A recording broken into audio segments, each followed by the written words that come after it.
The forest went silent 3 seconds before the ambush. Staff Sergeant Arya Vance felt it through her scope. The shift in wind. The wrongness in the air.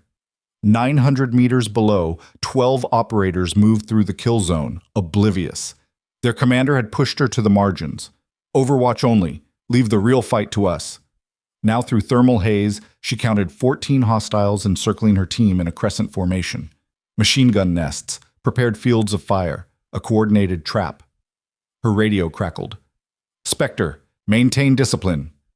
5 seconds later, the world exploded.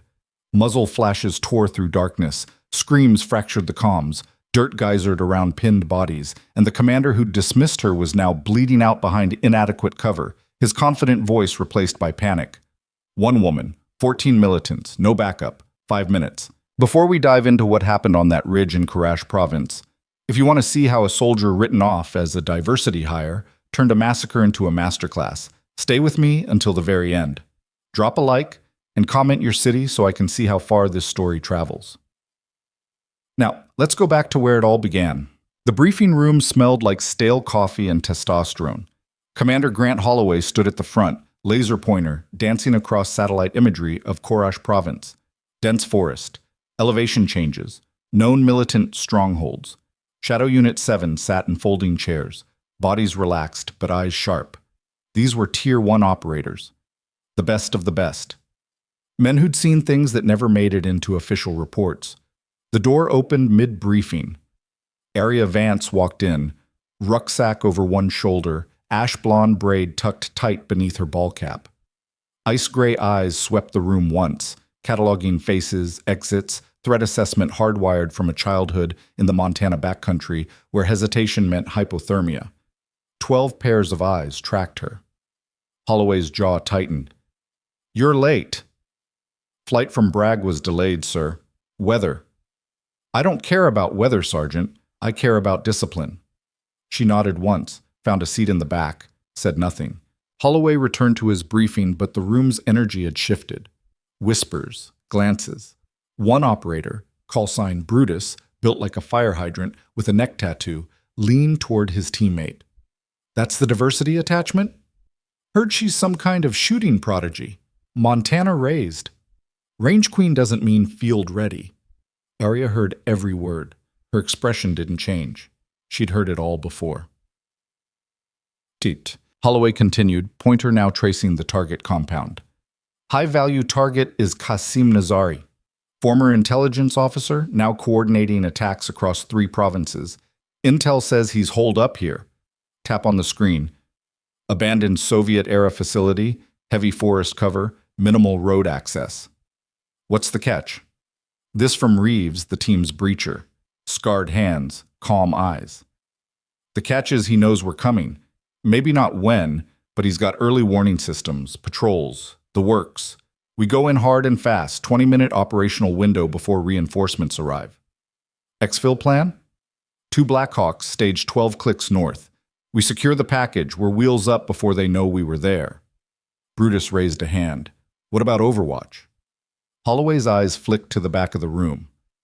Sergeant Vance will provide long-range coverage from a ridge approximately 900 meters from the primary objective. 900 meters? That's pushing effective range in forest terrain? Sergeant Vance comes highly recommended. The words sounded like they'd been dragged out with pliers. Her file shows exceptional marksmanship scores. Scores don't stop bullets, sir. No, Holloway agreed, but they're what we've got. Any other questions? Silence. Good. We inserted 0400. Get some rest. The team filed out. Arya stayed seated, studying the satellite imagery on her phone, a screenshot she'd taken before anyone noticed. The terrain was wrong. The approach vectors Holloway outlined moved through natural funnels, places where elevation and vegetation created choke points, perfect for ambush. "Sergeant," she looked up. Holloway stood 3 feet away, arms crossed. "Sir, I want to be clear about something." His voice dropped low, meant only for her. "I didn't request you. This assignment came from people who don't get their hands dirty, people who care more about optics than operations." Arya stood slowly, matching his height only because her posture was parade ground perfect. "Understood, sir." "I don't think you do." He stepped closer. Out there, people die when they hesitate, when they second guess, when they freeze under pressure. I've got 11 men who've bled together, fought together. They trust each other because they've earned it. You? You're an unknown variable. Then let me prove otherwise. This isn't the range, Sergeant. There's no reset button, no second shot. Every shot's a first shot, sir. That's what my father taught me. Something flickered across Holloway's face. Your father was Daniel Vance, recon sniper, Gulf War. Yes, sir. I knew him. Good man. Great shooter. Pause. But this isn't about legacy. This is about whether you can perform when everything goes sideways and 12 lives depend on your trigger discipline. Arya held his gaze. I won't let them down. You better not, because if you do, I'll have you transferred so fast you'll think it was a training accident. He walked away. Arya exhaled slowly, then returned her attention to the satellite imagery. The terrain bothered her. The approach bothered her. But she'd learned young that doubt was a luxury you couldn't afford when the wind shifted and your target was moving. The armory smelled like gun oil and anxiety. Arya assembled her rifle with practiced efficiency. Each component checked, torque verified, 0 confirmed. The SR-25 wasn't the newest platform, but it was reliable. Consistency mattered more than flash. You always this quiet? She looked up. Reeves stood nearby, loading magazines with methodical precision. Focused, not quiet. Fair. He clicked another round home. Holloway's tough on newbies. Don't take it personal. I don't take anything personal. That's good. Means you'll last longer than most. He paused. Your old man really teach you to shoot? Taught me to read wind first.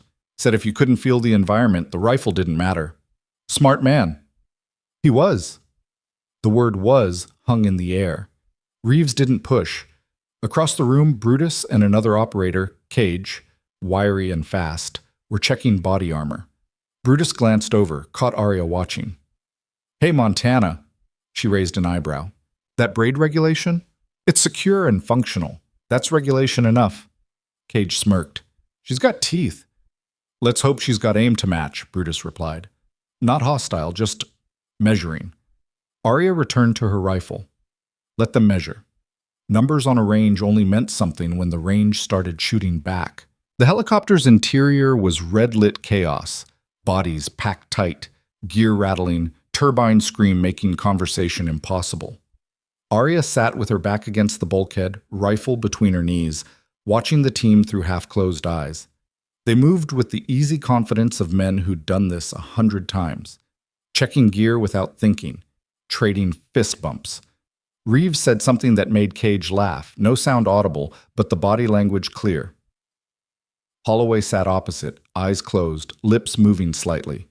Prayer or mantra, Arya couldn't tell, didn't matter. The crew chief's hand went up. 5 minutes. Everyone tensed. 4 minutes. Weapons hot. Safety's off. 3 minutes. The helicopter banked hard. Arya's stomach dropped as they descended fast. Combat insertion. Minimizing exposure. 2 minutes. Night vision goggles down. The world turned green. 1 minute. The crew chief pointed at the door. Reeves moved into position. Touchdown was barely a pause. Skids kissed earth. Bodies poured out. Rotors already screaming for altitude. Arya hit the ground last, knees absorbing impact, rifle up, scanning sectors through her NVGs. The forest was a cathedral of shadows. They moved. 900 meters. That was the distance Holloway had assigned her. Overwatch from a predetermined position while the main element assaulted the compound. Safe, isolated, irrelevant. But Arya had studied the terrain during the flight, cross-referencing satellite imagery with topographic maps she'd memorized. The primary Overwatch position Holloway designated offered limited sight lines, too much vegetation, wrong angle for effective coverage. There was another position, a shale ridge 300 meters northwest, harder to reach, exposed during approach, but once established it would provide superior fields of fire across the entire kill zone. The team moved in single file, Holloway on point, hand signals directing movement.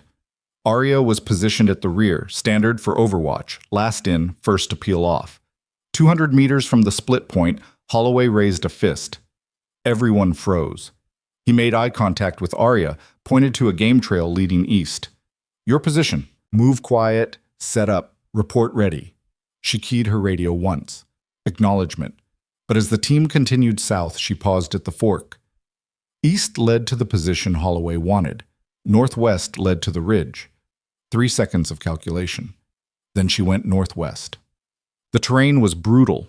Wet shale, loose scree, vegetation that grabbed at her pack. 60 pounds of gear plus rifle. Every step calculated to avoid noise. Her breathing stayed controlled, rhythm-matching movement, heart rate steady despite the incline. 200 meters. She heard water, a stream, narrow but fast. Crossing would expose her thermally if anyone was watching with IR. She waited, listening, counted to 30. Nothing. She crossed low and fast, water soaking her boots. 100 meters. The ridge came into view, exactly as the satellite imagery promised. Narrow spine of rock, natural cover from scrub pine, elevation advantage. She approached from below, using dead ground to mask her movement. 50 meters. Her radio crackled. Spectre, report status. Holloway's voice clipped, impatient. She didn't respond immediately, focused on reaching the position first. 30 meters. 20. Spectre, respond. She crested the ridge, dropped prone behind a fallen log, rifle extended. The view was perfect. Below, through scattered trees, she could see the entire approach to the compound. Kill zones, dead space, likely ambush points, everything Holloway's team would encounter. She keyed her radio. Spectre in position, good coverage. You're off assigned coordinates. Relocated for better sight lines, sir. Silence. She could almost hear him grinding his teeth. Next time you ask permission. Yes, sir. But they both knew there wouldn't be time for permission if things went bad. Arya established her hide with practiced efficiency. Bipod deployed. Range card sketched. Landmarks, distances, windage references. She pulled a Kestrel wind meter from her chest rig, took readings. Wind variable, 8 to 12 miles per hour, shifting northeast. Temperature dropping. Humidity high. Through her scope, she began mapping the terrain below. Compound at 11 o'clock, 420 meters. Soviet-era construction, concrete walls, minimal windows. 2 guards visible, AK pattern rifles, cigarettes glowing orange through thermal. Approach route at 9 o'clock. Holloway's team would move through that corridor. Thick forest, good concealment, but also channelized. Dangerous if anyone was waiting. She panned her scope methodically, sector by sector. That's when she saw it. Disturbed earth, 30 meters south of the approach route. Fresh. Not from rain or animals. Someone had dug there recently. She adjusted magnification. The pattern became clear. A firing pit, camouflaged with brush. Recently occupied based on the vegetation compression. Her pulse quickened. One firing pit meant preparation. Preparation meant... She scanned wider, systematic grid pattern. There, another position, 40 meters east, and another, northwest.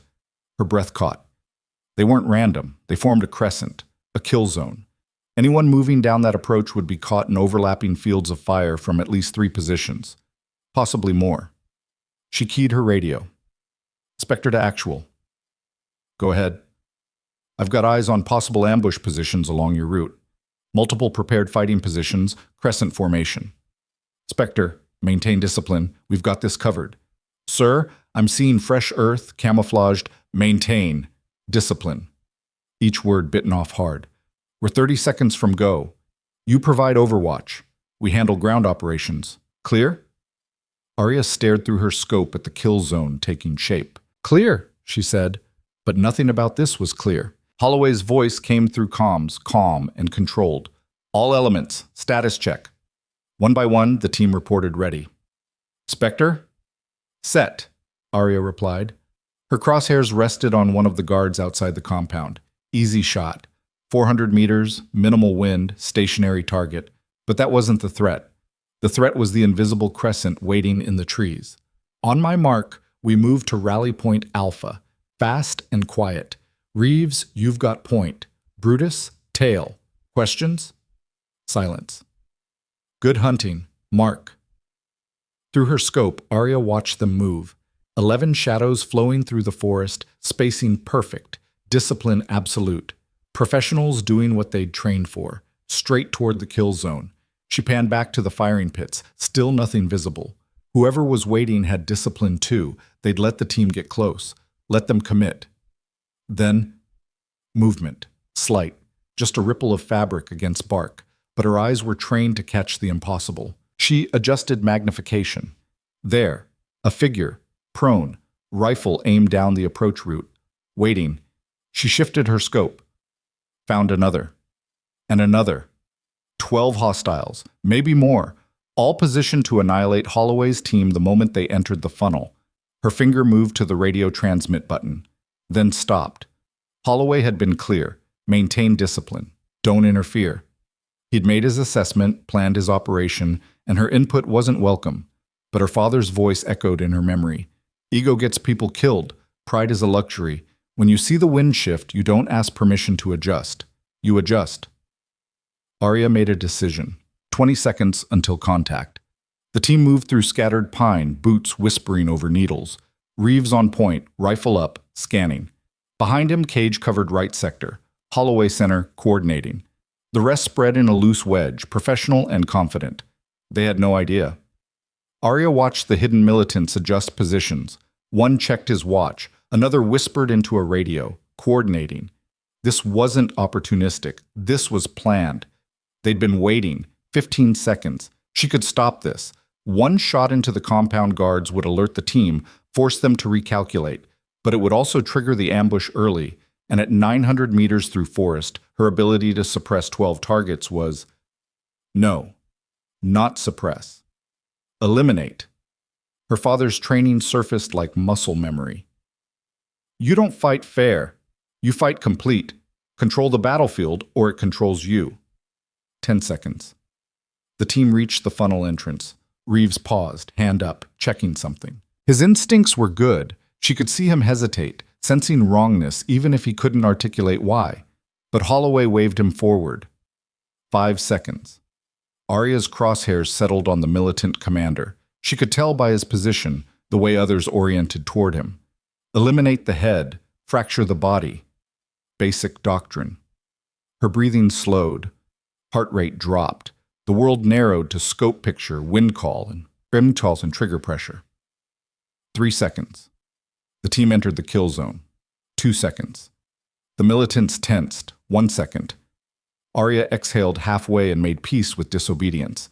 Then the forest exploded. Muzzle flashes ripped through darkness like camera strobes. The sound hit a half-second later. Overlapping automatic fire. 12 weapons opening up simultaneously. Bark exploded from trees. Dirt geysered. The air filled with hornets made of lead. Contact! Contact left! Reeves' voice, still professional despite the chaos. Right side! Right side! Cage, returning fire. Get down! Get the fuck down! Holloway, his carefully planned operation disintegrating into survival mode. The team scattered, seeking cover that didn't exist. They'd been caught in the open, in a prepared kill zone, by an enemy who'd rehearsed this exact scenario. Arya watched through her scope as Brutus took a round to the shoulder, spinning him. He stayed up, stumbled behind a tree, returned fire one-handed, training overriding pain. Reeves dragged the medic, call sign Doc, behind a fallen log. Rounds chewed wood above their heads. Cage threw a grenade. The explosion lit up the forest, silhouetting 3 militants who immediately shifted positions, disciplined, professional. This wasn't a militia. This was a trained unit. Spectre! Holloway's voice cracked through the radio. Where the fuck is our overwatch? Arya didn't respond. She was already working. Her first target wasn't the closest threat. It was the commander. He stood partially exposed behind a thick pine, gesturing to his fighters, coordinating the destruction of Shadow Unit 7. Through her scope at 562 meters, she could see his mouth moving, his hand directing fire. Wind reading. 11 miles per hour, northeast. Call it 2 clicks right? Elevation, drop compensation for distance plus incline angle. Target movement, minimal but shifting weight. Arya's finger rested on the trigger. The world reduced to reticle and breathing. She exhaled halfway. The rifle pushed back into her shoulder. Through the scope, she watched the commander's head snap back. He dropped mid-gesture, his radio falling from his hand. The effect was immediate. Two militants near him stopped firing, looking around in confusion. Their coordinated assault hesitated just for a moment. Arya was already transitioning. Machine gunner. Northwest position, approximately 600 meters. He was tearing apart the log where Reeves and Doc sheltered, wood chips flying, rounds walking closer to flesh. The problem? He was positioned between two trees with maybe 6 inches of exposure. Head and upper torso only. The rest blocked by trunks. At 600 meters through forest, with variable wind, it was a shot most snipers wouldn't take. Arya took it. She adjusted for the increased distance, calculated the gap between trees, factored the machine gunner's slight rocking motion as he fired. Exhale. Squeeze. The machine gun went silent. Below, Reeves looked up, confused by the sudden absence of incoming fire. Then he processed it, grabbed Doc, and moved to better cover. One life saved. Arya kept moving. 2 militants advancing on Cage's position, flanking left. They moved with tactical spacing, rifles up, prepared to overrun him. Distance, 541 meters. They were moving targets, threading through trees. Arya led the first one, compensating for his movement speed and direction. Fired. He went down. The second one stopped, searching for the threat. Fatal mistake. Stationary target. She fired again. Now Cage had breathing room. He used it to reposition, laying down suppressive fire that pushed 2 other militants back. 4 down. 8 to go. The militants were realizing something was wrong. Their carefully planned ambush was collapsing from the outside in. Invisible force picking them apart. One fighter grabbed his radio, shouting coordinates, trying to call for help. Arya put a round through his chest at 589 meters, 5 down. The panic started to show. Disciplined fire became sporadic. Coordinated movement turned into survival instinct. They weren't hunting anymore.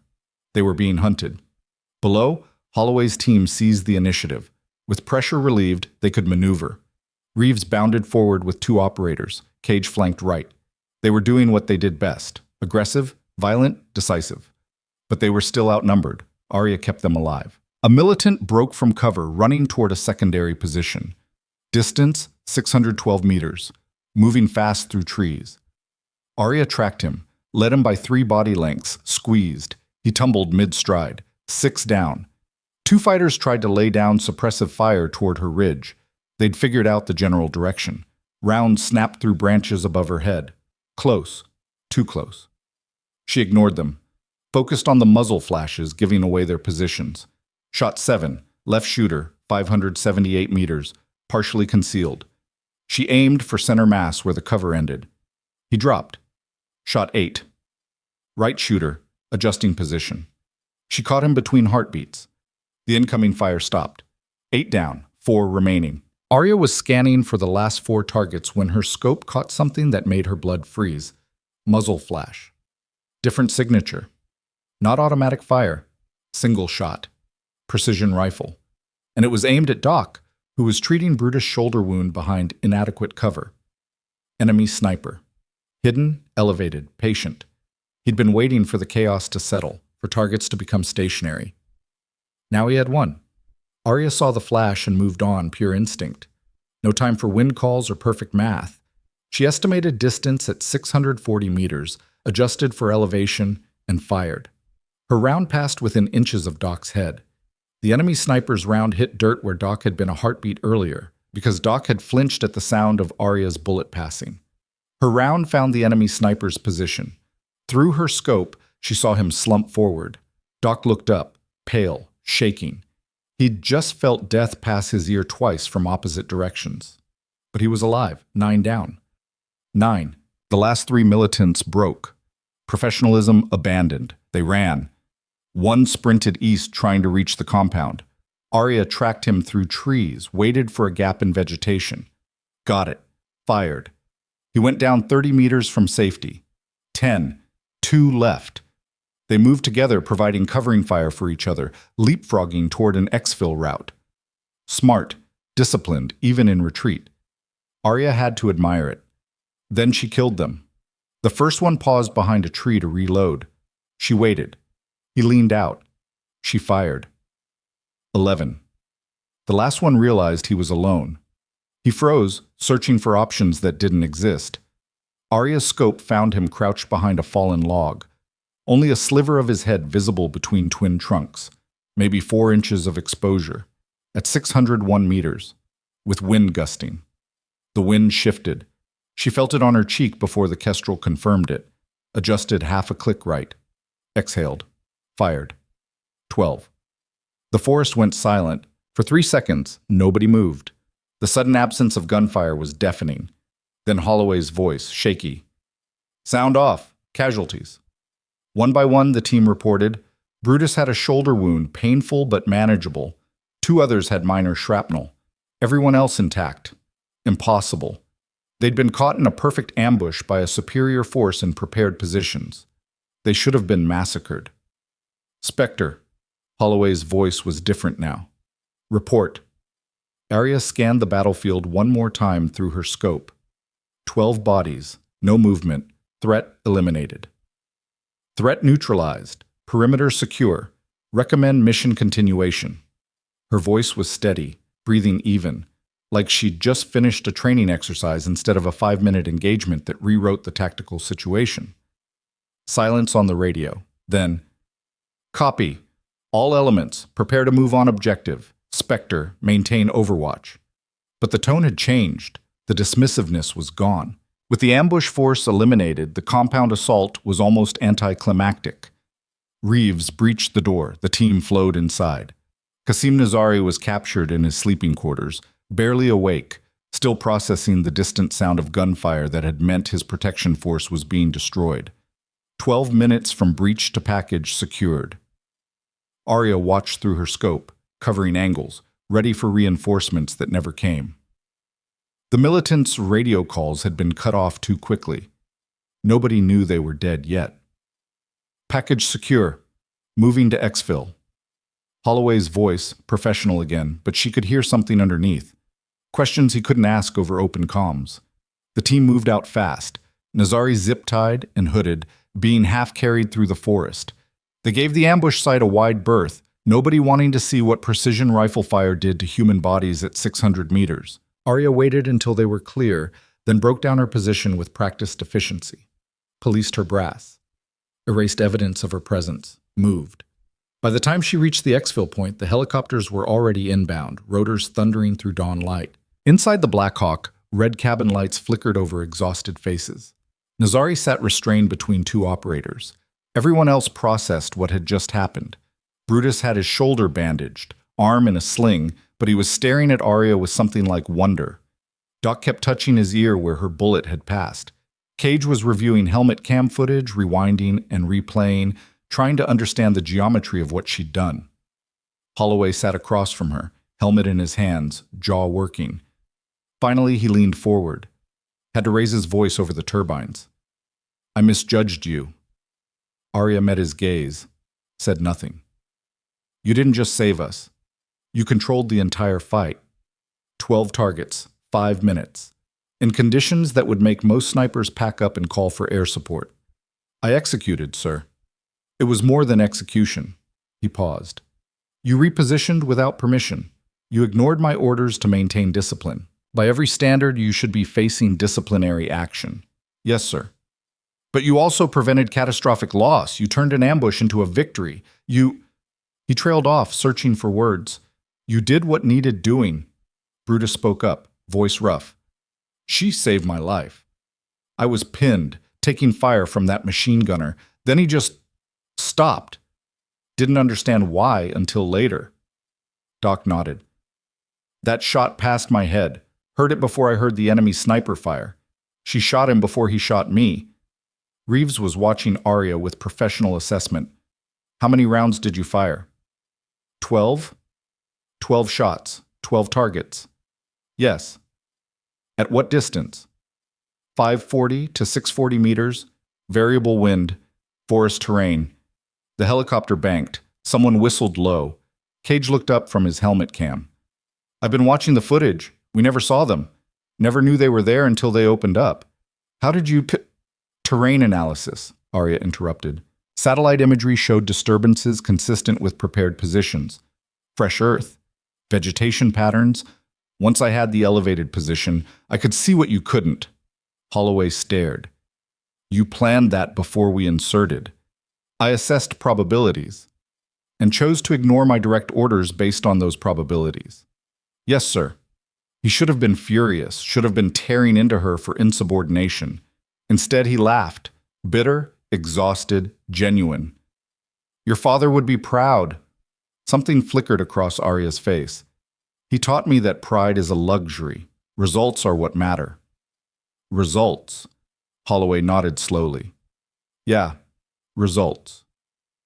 The helicopter carried them toward the rising sun, leaving the forest and its silent dead behind. The after-action debrief took 3 hours. Analysts reviewed helmet cam footage, radio transcripts, satellite imagery. They mapped Arya's shots, calculated trajectories, verified distances, built a timeline of the engagement.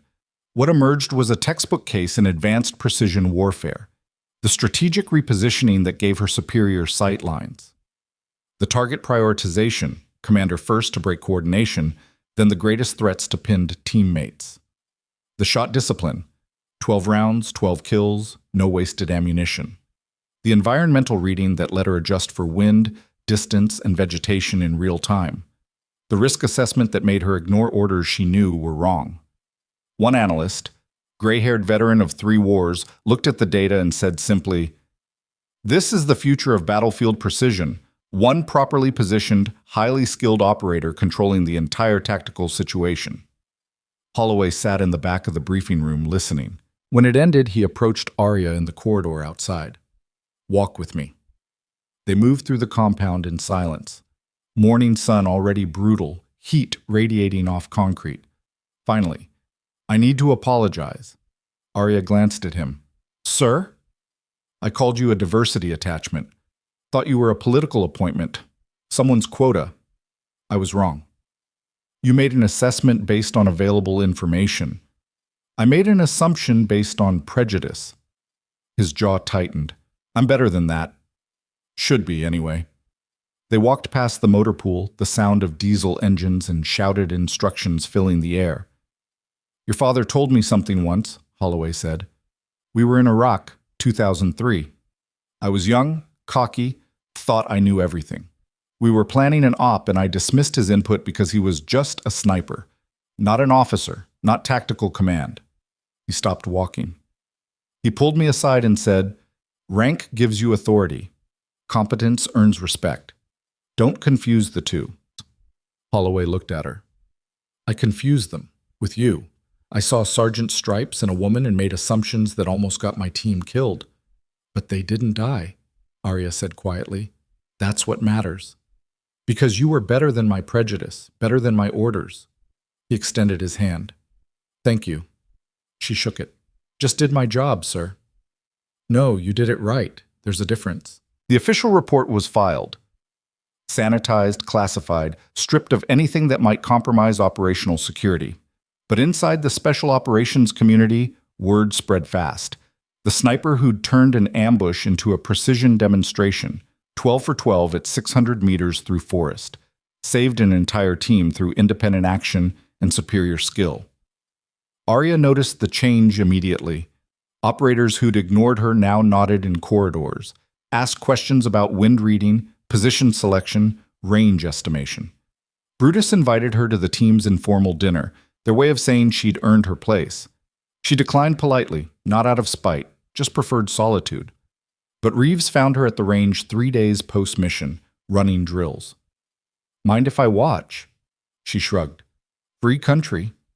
He observed in silence as she worked through a complex shooting problem, multiple targets, variable distances, time constraint. Her movements were economical, no wasted motion, each shot precise. When she finished, he said, "Holloway's recommending you for Silver Star." Arya cleared her weapon. "That's unnecessary." "Maybe, but it's happening anyway." He paused. "There's also talk of reassignment. Advanced Precision Warfare program needs an instructor. They want someone who can teach unconventional applications of sniper doctrine." "I'm not an instructor." "You are now. Whether you want to be or not. Reeves smiled slightly. Word is, when the brass saw that after-action report, they realized they've been training snipers wrong. Too rigid, too by the book. They want someone who thinks like you do. Arya packed her rifle case. I think like my father did. Then they want more people thinking like your father. He turned to leave, then stopped. For what it's worth. You earned this. Not because of politics, not because someone needed to check a box, because you're the best I've ever seen at what you do. He walked away. Arya stood alone on the range, sun setting over distant mountains, and allowed herself the smallest smile. The Advanced Precision Warfare program occupied a nondescript building at Fort Bragg. Inside, Arya stood before 20 sniper candidates, men and women from across the special operations community. Conventional doctrine says establish your hide, wait for your target, take your shot. She clicked to a satellite image. That works when you control the timeline. But in fluid situations, static positioning gets you killed. She clicked again. The forest in Korash province appeared. This was my assigned position, good concealment, adequate sight lines, exactly where doctrine said I should be. Another click. The shale ridge. This was where I needed to be. Exposed during approach. Harder to reach. Against orders. She looked at the class. But it gave me control of the entire battlefield. That's the difference between executing doctrine and understanding environment. A hand went up. Lieutenant Chen, Marine Scout Sniper. How did you know to move? I didn't know. I assessed probability. The assigned position had fundamental limitations. The ridge had fundamental advantages. I weighed risk versus benefit and chose the option that gave me the best chance to fulfill mission requirements. Even though it meant disobeying orders, Arya's expression didn't change. My orders were to provide overwatch. I provided overwatch. The method I chose was effective. Another hand, Sergeant Torres, Army Ranger. 12 shots, 12 kills. How do you maintain that accuracy under pressure? You don't maintain it. You build it through repetition until it's autonomic. Pressure doesn't affect autonomic response. It reveals whether your fundamentals are solid. She clicked through ballistic data from the engagement. Every shot here required environmental reading, distance calculation, and movement prediction. But I wasn't thinking about those things consciously. I was reading the battlefield like you read words on a page. Automatically. Because I'd practiced the fundamentals 10,000 times until they became language. The class took notes frantically. This was different from conventional instruction. Not rules, principles, not memorization, understanding. Today we're going to work on something most programs don't teach, Arya announced. Shooting while the enemy is shooting back. She led the class to a modified range, targets at variable distances, speakers broadcasting gunfire sounds, strobe lights simulating muzzle flashes. Stress inoculation, your body needs to learn that chaos is just environment, not threat to processing. She took position behind a rifle, activated the range. Immediately, sound and light exploded around her. Targets appeared and disappeared. Distance markers randomized. She fired. Again. Again. 6 targets, 6 hits, under 8 seconds. The chaos stopped. The class stared. Your turn, Arya said. Pair up. 1 shooter, 1 coach. I want to see you problem solve under pressure. They moved to positions. Started running the drill. Most struggled. The sensory overload disrupted their process. Shots went wide. Breath control failed. Arya moved between positions, coaching. Lieutenant Chen, you're fighting the environment. Stop fighting. Accept it. The noise doesn't change ballistics. Torres, your breathing just spiked. Why? Because you missed the last shot. So what? That target is gone. Next target doesn't care about the last one. Reset. She spent 20 minutes with a young operator named Marcus who was clearly struggling. I can't. It's too much. It's exactly as much as it is. Not more, not less. She crouched beside him. The chaos isn't the problem. Your expectation of quiet is the problem. Change the expectation. How? Practice in chaos until chaos becomes normal. He tried again, missed again, frustration building. Marcus, look at me. She waited until he made eye contact. My first firefight, I froze. 3 seconds. Doesn't sound like much until you realize people die in 3 seconds. You know what broke the freeze? He shook his head. I remembered my father saying, the rifle doesn't care if you're scared. It just does what you tell it. So I told it to shoot. And it did. She tapped his rifle. This is a tool. Tools don't judge. They execute. You just have to give clear instructions. Marcus nodded slowly. Tried again. Better. Not perfect. Better. Progress, Arya said. That's all this is. Incremental progress under incrementally harder conditions. After training, Lieutenant Chen approached Arya's office. Ma'am, can I ask something? Go ahead. In Korash, when you moved to that ridge, when you ignored orders, Chen hesitated. Were you scared? That you'd be wrong? Arya considered the question carefully. Fear is information. It tells you that consequences exist. The question isn't whether to be scared. It's whether the fear is proportional to the risk. Was it proportional? My team was walking into an ambush. If I stayed at the assigned position, I'd have limited effectiveness. If I moved to the ridge, I risked disciplinary action but gained tactical advantage. She met Chen's eyes. The fear of punishment was disproportionate to the fear of watching my team die. So I moved. Even knowing you might be court-martialed? Even knowing, Arya paused. But understand, I wasn't being reckless. I'd calculated the angles, studied the terrain. I knew the ridge would work. It wasn't blind defiance. It was informed decision-making that happened to contradict orders. Chen nodded thoughtfully. We don't get taught that. Decision-making when orders are wrong. Because it's complicated.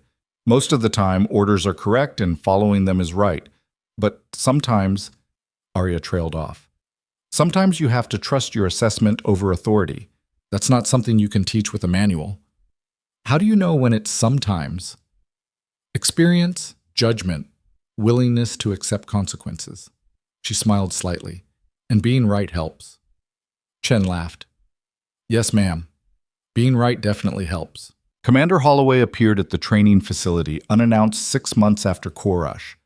Arya was running a field exercise when he arrived. She called a break, walked over. Sir. Sergeant? Or should I say Staff Sergeant? He nodded at her new rank insignia. Promotion came through last month. Overdue. He watched the candidates running drills. How's the program? Effective. We're producing operators who think tactically instead of mechanically. I've heard. Also heard you're being considered for the Medal of Honor, upgraded from Silver Star. Arya's expression tightened. That's excessive. That's politics. Take the win. He paused. I also heard you turned down an offer to join Delta. I'm more useful here. Because you don't want the spotlight. Because teaching force multiplies impact. Holloway smiled. Your father said something similar once, that one good instructor creates hundreds of good operators. They stood in comfortable silence, watching the candidates work. I owe you more than an apology, Holloway finally said. I owe you a debt. My team, my life. We're alive because you were better than my prejudice. You don't owe me anything, sir. You learned. That's all anyone can do. I learned. He nodded slowly. And now I'm teaching others. Gave a lecture at Quantico last month about operational flexibility. Used Korash as the case study. What was the lesson? That doctrine is a foundation, not a ceiling. That the best operators know when to follow rules and when to break them. He looked at her. That sometimes a sergeant knows better than a commander. Arya smiled slightly. Careful, sir. That kind of talk undermines authority. Good authority doesn't need protecting from truth. He extended his hand. Keep doing what you're doing. We need more people who think like you. She shook it. I'll do my best. That's all I ask.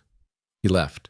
Arya returned to the training range where 20 future snipers waited to learn how to control chaos. She picked up her rifle and began the next lesson. The lecture hall at Fort Bragg was packed. Arya stood at the podium, now Captain Vance, addressing a mixed audience of special operations candidates and conventional infantry snipers.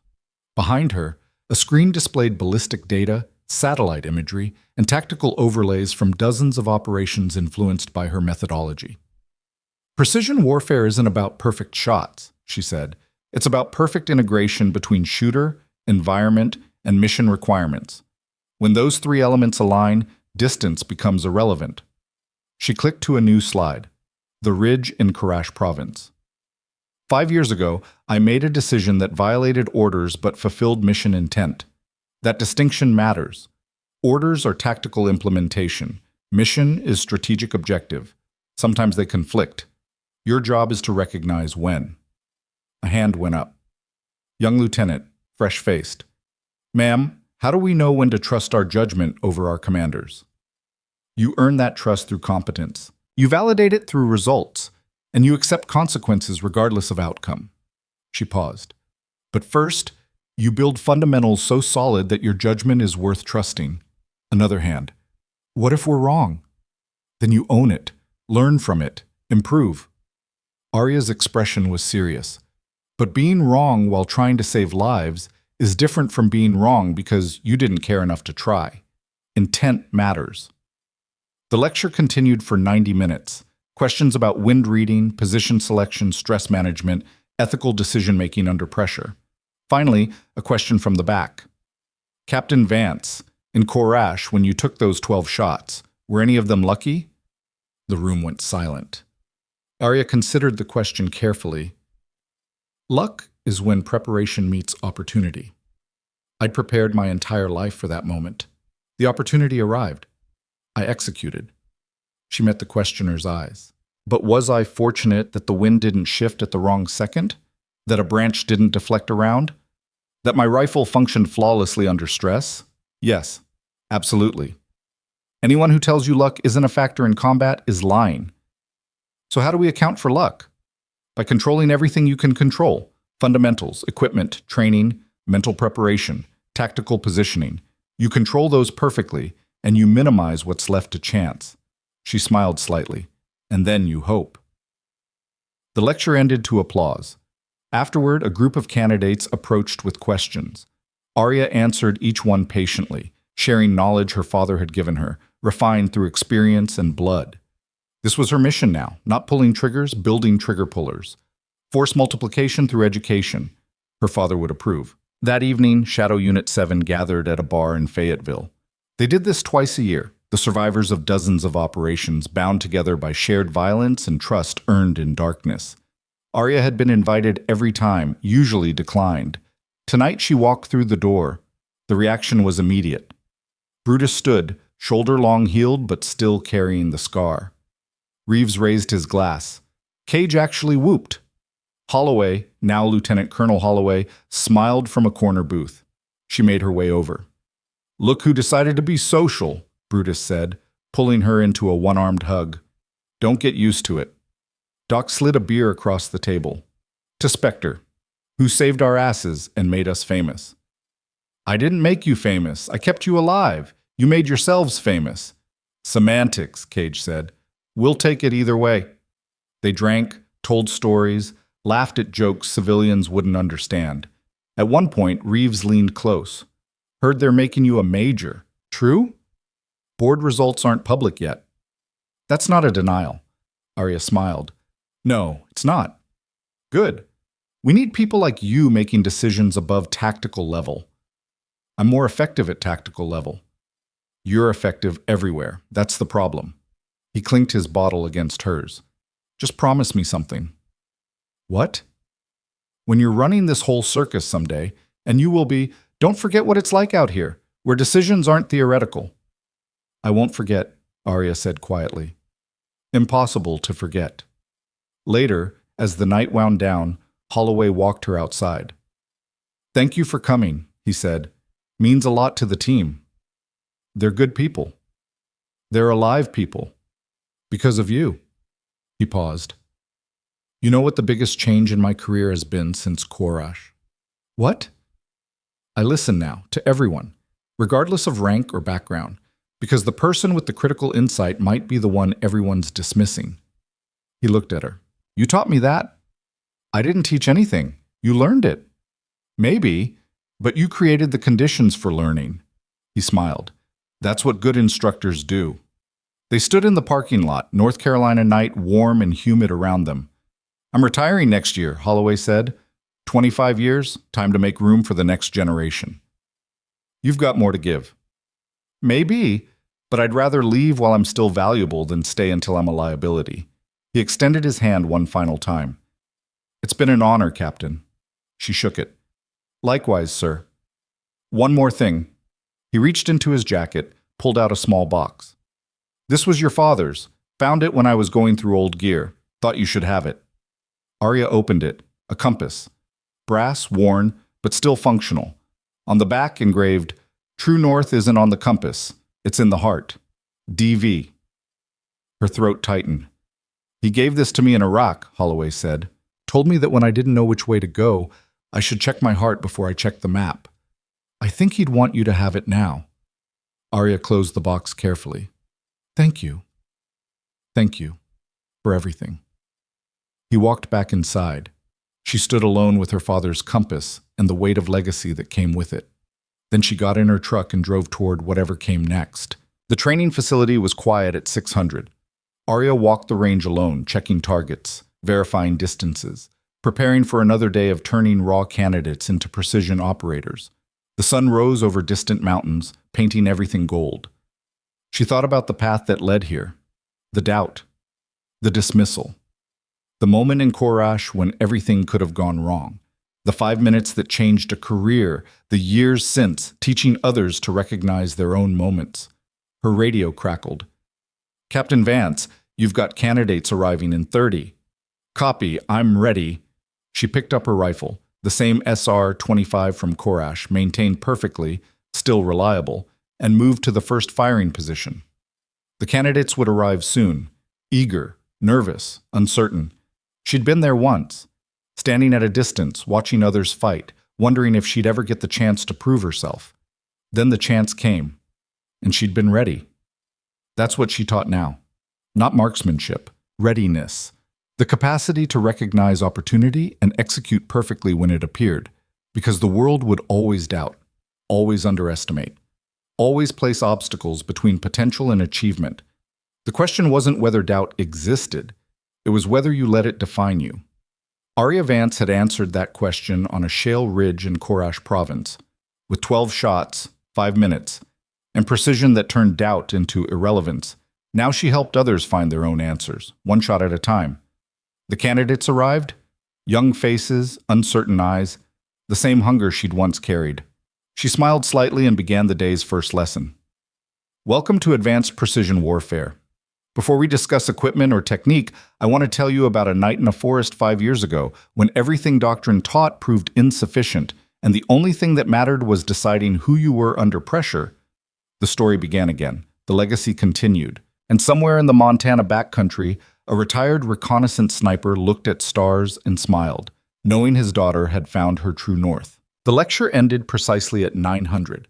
Candidates filed out, notebooks filled with trajectories and wind calculations, minds processing the story of Korash province like scripture. Arya watched them go, recognizing the hunger in their eyes. The same hunger that had driven her through Montana winters, through her father's impossible standards, through rooms full of men who saw her presence as charity rather than capability. Lieutenant Chen lingered near the door. Ma'am, one more question. Arya glanced up from her notes. Make it quick. I've got range supervision in 15. The night before Korash. When you knew Commander Holloway doubted you, how did you handle it? Arya considered the question, then closed her notebook with deliberate precision. I didn't handle it. I used it. Chen's brow furrowed. Used it how? Doubt is fuel if you let it be. People expect you to fail. Good. Lower expectations mean higher impact when you succeed. She picked up her rifle case. But you can't spend energy being angry about the doubt. You spend it preparing to make doubt irrelevant. That doesn't bother you? Being underestimated? It used to. Arya moved toward the door. Chen fell into step beside her. My father had a saying, the mountain doesn't care if you think you can climb it. It just is. Your job is to be ready when you reach it. They walked through the corridor, boot heels echoing off polished floors. Other instructors nodded as they passed. Respect earned through results, not granted through rank. Chen, why are you really asking? The lieutenant hesitated, then, I'm the only woman in my unit. The guys are professional mostly, but I hear things, comments, assumptions. Sometimes I wonder if I'm fighting the mission or fighting to prove I belong on the mission. Arya stopped walking, turned to face her directly. You know what the worst part of Korash was? The ambush? No, the 3 weeks before. Living in a unit where half the team thought I was a political statement instead of an operator. Eating meals alone because nobody wanted the diversity attachment at their table. Hearing whispers stop when I walked into rooms. Her voice remained level, clinical. That pressure? That constant low-grade doubt? It's designed to make you quit before you even get tested. How did you not quit? Because quitting would have validated everything they assumed about me. Arya's eyes went distant, remembering. And because my father didn't raise me to need validation, he raised me to be undeniable. Chen absorbed that. Undeniable. When your competence is absolute, doubt becomes someone else's problem, not yours. Arya checked her watch. Now get to your next class, and stop asking permission to be excellent. The lieutenant straightened. Yes, ma'am. She walked away, shoulders squared, something shifted in her bearing. Arya watched her go and felt the weight of legacy pressing down. Every woman she trained carried forward the battles Arya had fought. Every broken assumption became foundation for the next generation. But some battles never truly ended. They just changed uniforms. The range was already active when Arya arrived. The crack of rifles, the smell of cordite, the familiar rhythm of controlled violence. She set her gear down at the instructor station, scanned the firing line. 12 shooters. Mixed experience levels. Most were doing fine, one wasn't. Marcus, the young operator who'd struggled with chaos drills, was on lane 7, and something was wrong. His positions were sloppy. Breath control erratic. He'd fired 8 rounds and hadn't hit center mass once. Arya approached from behind, observing. His shoulders were tense, gripped too tight, anticipating recoil instead of managing it. Marcus? He flinched, lowered his rifle. Ma'am. What's going on? Just an off day. That's not an answer. She moved beside him, studied his target through binoculars. Shots were grouped but 6 inches low and right. Consistent error pattern. You're jerking the trigger. Why? I don't know. Yes, you do. You're thinking about something other than fundamentals. What is it? Marcus set his rifle down, jaw working. Permission to speak freely? Granted. I got my eval results this morning. My commander said I'm technically proficient but lack confidence under pressure. Recommended I be recycled through basic sniper qualification before continuing advanced training. Arya's expression didn't change. Do you agree with that assessment? I don't know. Maybe he's right. Maybe I'm not cut out for this level. Based on what evidence? I freeze in the chaos drills. You've seen it. Everyone's seen it. You freeze for 3 seconds, then you execute. That's not inability. That's processing time. Arya picked up his rifle, checked the chamber, handed it back. You know what your actual problem is? What? You're trying to prove you belong instead of just belonging. That mental load is eating bandwidth you need for shooting. Marcus stared at the rifle in his hands. How do I stop? You stop giving a damn what your commander thinks, and start giving a damn about your performance. She gestured to the target. This group? 6 inches low right? That's not a confidence problem. That's a mechanical problem. You're anticipating recoil. Fix the mechanics and the confidence follows. And if I can't fix it? Then you fail honestly instead of failing because you talked yourself into it. Arya's voice hardened slightly. But I don't think you'll fail. I think you're too busy being afraid of failure to actually perform. Fear is information, Marcus, not identity. Stop making it who you are. She walked away, leaving him with his rifle and his choices. 20 minutes later, she glanced at lane 7. Marcus was shooting again, slower, more deliberate. His group had tightened. Not perfect. Better. Progress. The afternoon brought a different kind of challenge. Arya was reviewing training schedules in her office when her phone rang. Restricted number. Captain Vance. Captain, this is Colonel Patricia Wainwright, JSOC personnel. Do you have a few minutes? Arya straightened in her chair. Joint Special Operations Command didn't make casual calls. Yes, ma'am. I'll be direct. We're standing up a new unit. Mixed gender, high-risk direct action. We need experienced operators who can both perform and mentor. Your name came up. I'm currently assigned to Training Command. We're aware. We're also aware of your performance record and your impact on sniper doctrine reform. This assignment would be a significant career accelerator. Potential for field-grade command within 2 years. Arya processed the implications. This was the opportunity. The chance to move beyond teaching into operational leadership. Everything she'd theoretically wanted. What's the timeline? We'd need you at Bragg for initial selection in 6 weeks. Full commitment after that, 18 months minimum, likely longer. No training duties, pure operational focus. Can I think about it? Of course, but I need an answer by Friday. This is a tight window. Wainwright paused. Captain, between us? There's resistance to this unit at senior levels. Old guard who don't think women belong in direct action roles. We need proven performers to make the case. Your presence would matter beyond just your skill set. There it was. The familiar weight. You're not just representing yourself. You're representing everyone who looks like you. I understand, ma'am. I hope you do. Because if this unit fails, it sets the cause back a decade. If it succeeds, it opens doors for thousands of women who come after. Wainwright's voice softened slightly. No pressure, though.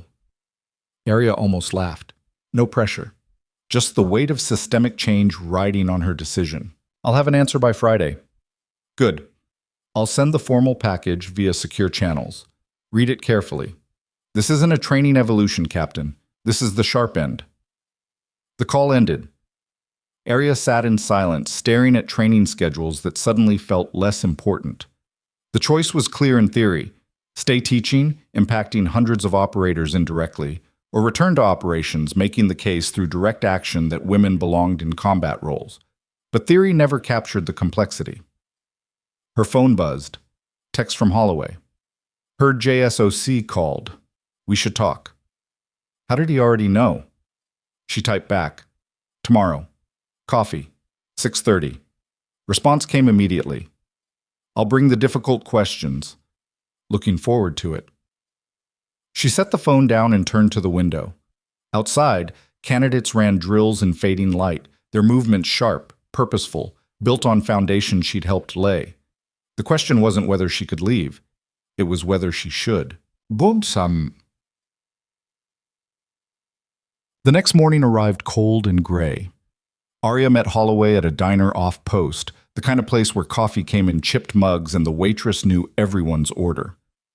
Holloway was already in a corner booth when she arrived. He'd aged in the past year, more gray at the temples, lines deeper around his eyes. Retirement planning looked like it came with stress. Captain? He stood slightly, gestured to the seat across from him. Colonel. She slid in, accepted coffee from the approaching waitress without needing to order.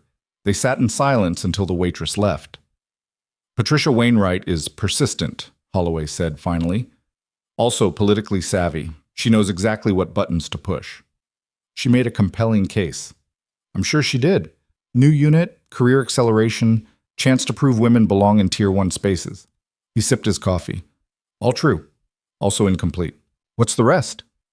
The rest is that this unit has a 30% chance of succeeding and a 70% chance of becoming a political nightmare that destroys everyone involved. Holloway set his mug down carefully. You know how these things work. Mixed gender unit gets stood up with massive scrutiny. One mistake, one injury, one mission failure, one hint of interpersonal drama, and the narrative becomes, we tried, it doesn't work. Women aren't suited for combat. So we should never try. I didn't say that. I'm saying you should know what you're walking into. This isn't about your competence. It's about whether you want to be the test case for someone else's agenda. Arya studied him across the table. You think I shouldn't take it? I think you should know why you're taking it if you do. He leaned forward. Are you going because you want operational command? Or because Patricia Wainwright made you feel responsible for every woman who comes after you? The question landed hard. Does it matter? If the result is the same. The result isn't the same. Motivation determines sustainability. If you're going because you want it, you'll thrive. If you're going because you feel obligated, you'll burn out. Holloway's expression softened. Arya, you've already proven everything. Koresh proved it. 5 years of training reform proved it. You don't owe anyone another demonstration. Then why does it feel like I do? Because the world conditions competent women to feel perpetually indebted. Like your success isn't yours. It's borrowed from some collective that demands repayment. He shook his head. That's garbage. Your competence is yours. Your choices are yours. You don't have to carry everyone else's progress. The waitress returned with pancakes neither of them had ordered, but both accepted. Small-town service had its own logic. Arya poured syrup with deliberate precision. My father used to say that privilege was being able to fail individually, that when you're the first or the only, you fail categorically. Your father was right. He was also talking about a reality that shouldn't exist. But does exist. Yes, but that doesn't mean you have to accept it as defining. Holloway cut into his pancakes. Here's what I know. You're an exceptional operator and an exceptional instructor. Either path leads to impact. The question is which one feeds you versus which one drains you. Arya ate in silence, processing. Finally, what would you do? I'd stay teaching, but I'm a man approaching retirement who's never had to prove his right to exist in a space. My calculus is different. He met her eyes. What does your gut say? My gut says Wainwright is offering me everything I thought I wanted. And your heart? She looked out the window at the gray morning, at the normal people living normal lives untouched by the weight of representation. My heart says I'm tired of being symbolic. Holloway nodded slowly. Then there's your answer. It's not that simple. Actually, it is. You just don't want it to be. He pushed his plate aside.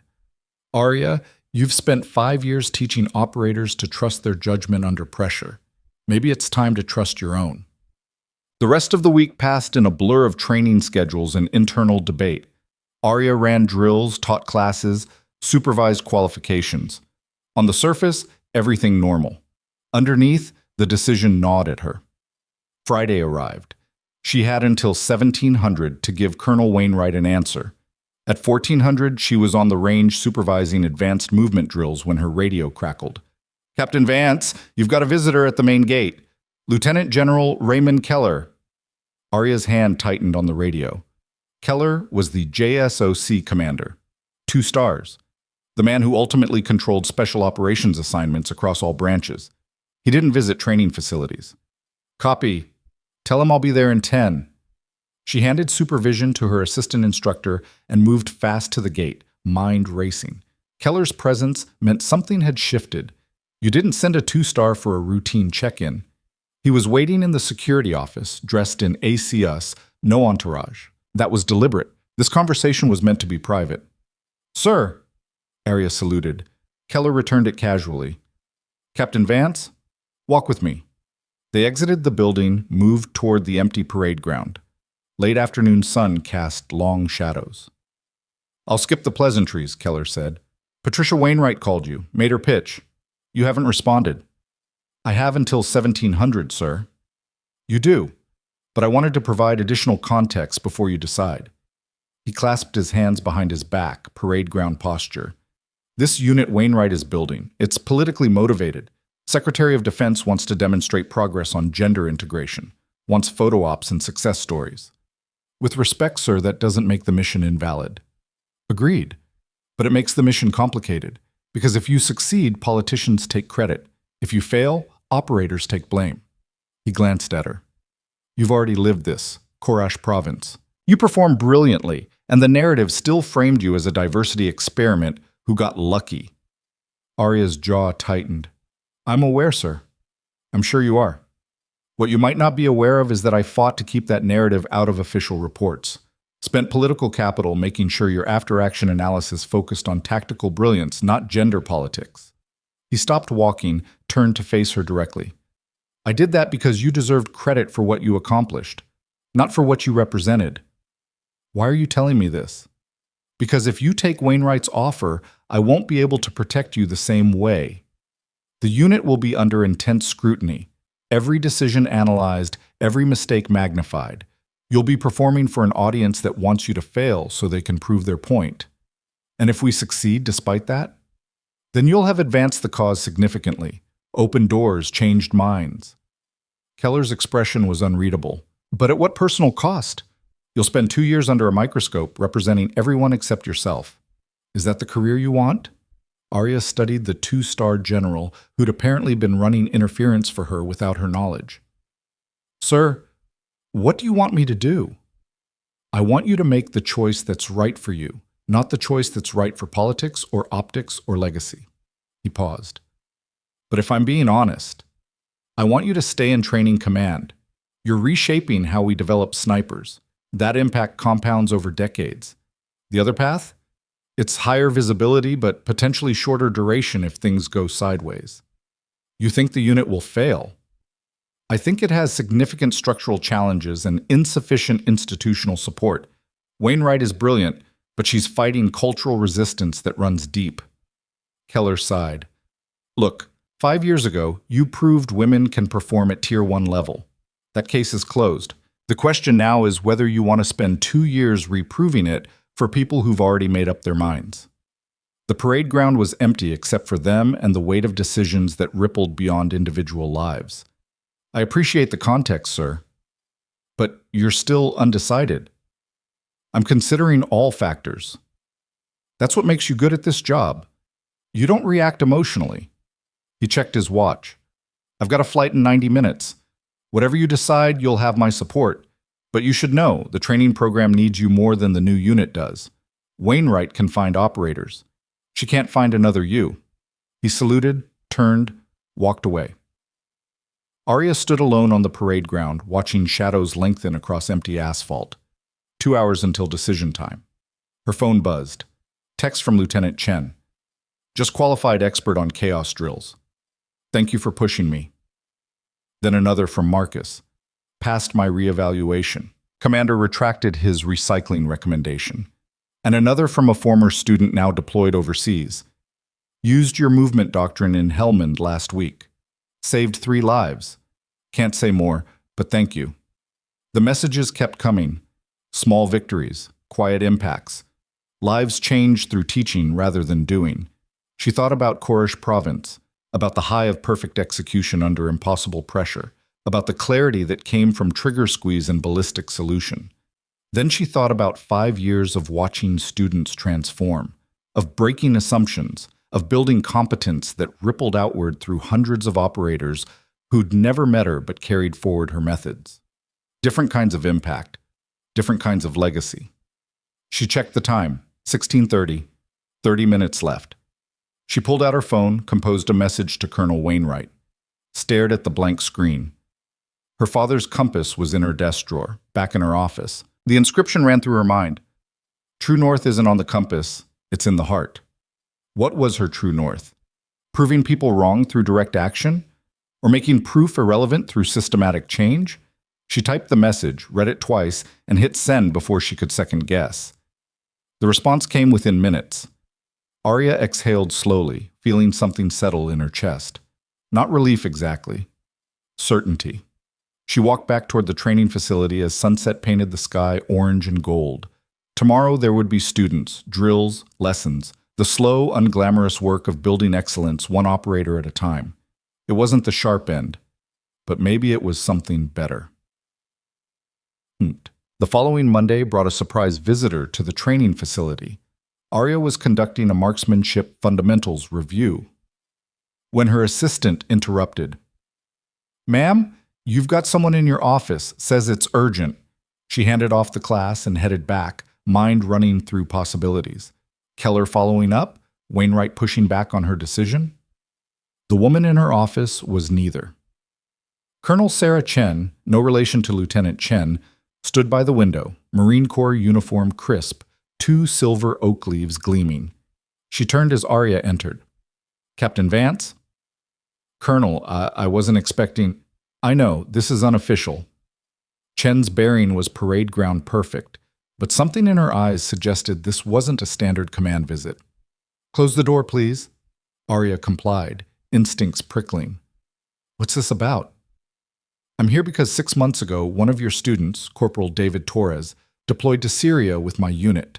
3 weeks into the rotation, his position was compromised. 12 hostiles, elevated positions, prepared fields of fire. Arya felt ice settle in her stomach. Was he? He's alive. Because he used your doctrine. Repositioned under fire to gain superior vantage.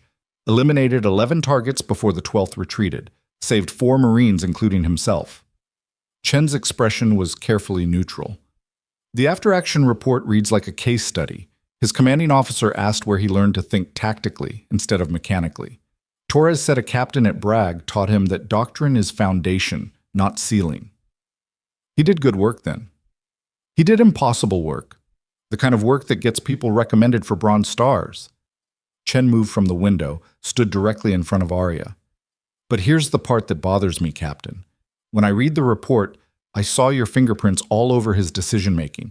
When I asked around about you, I got interesting responses. What kind of responses? The kind where half the people call you the future of precision warfare and the other half call you a politically protected diversity hire who got lucky once.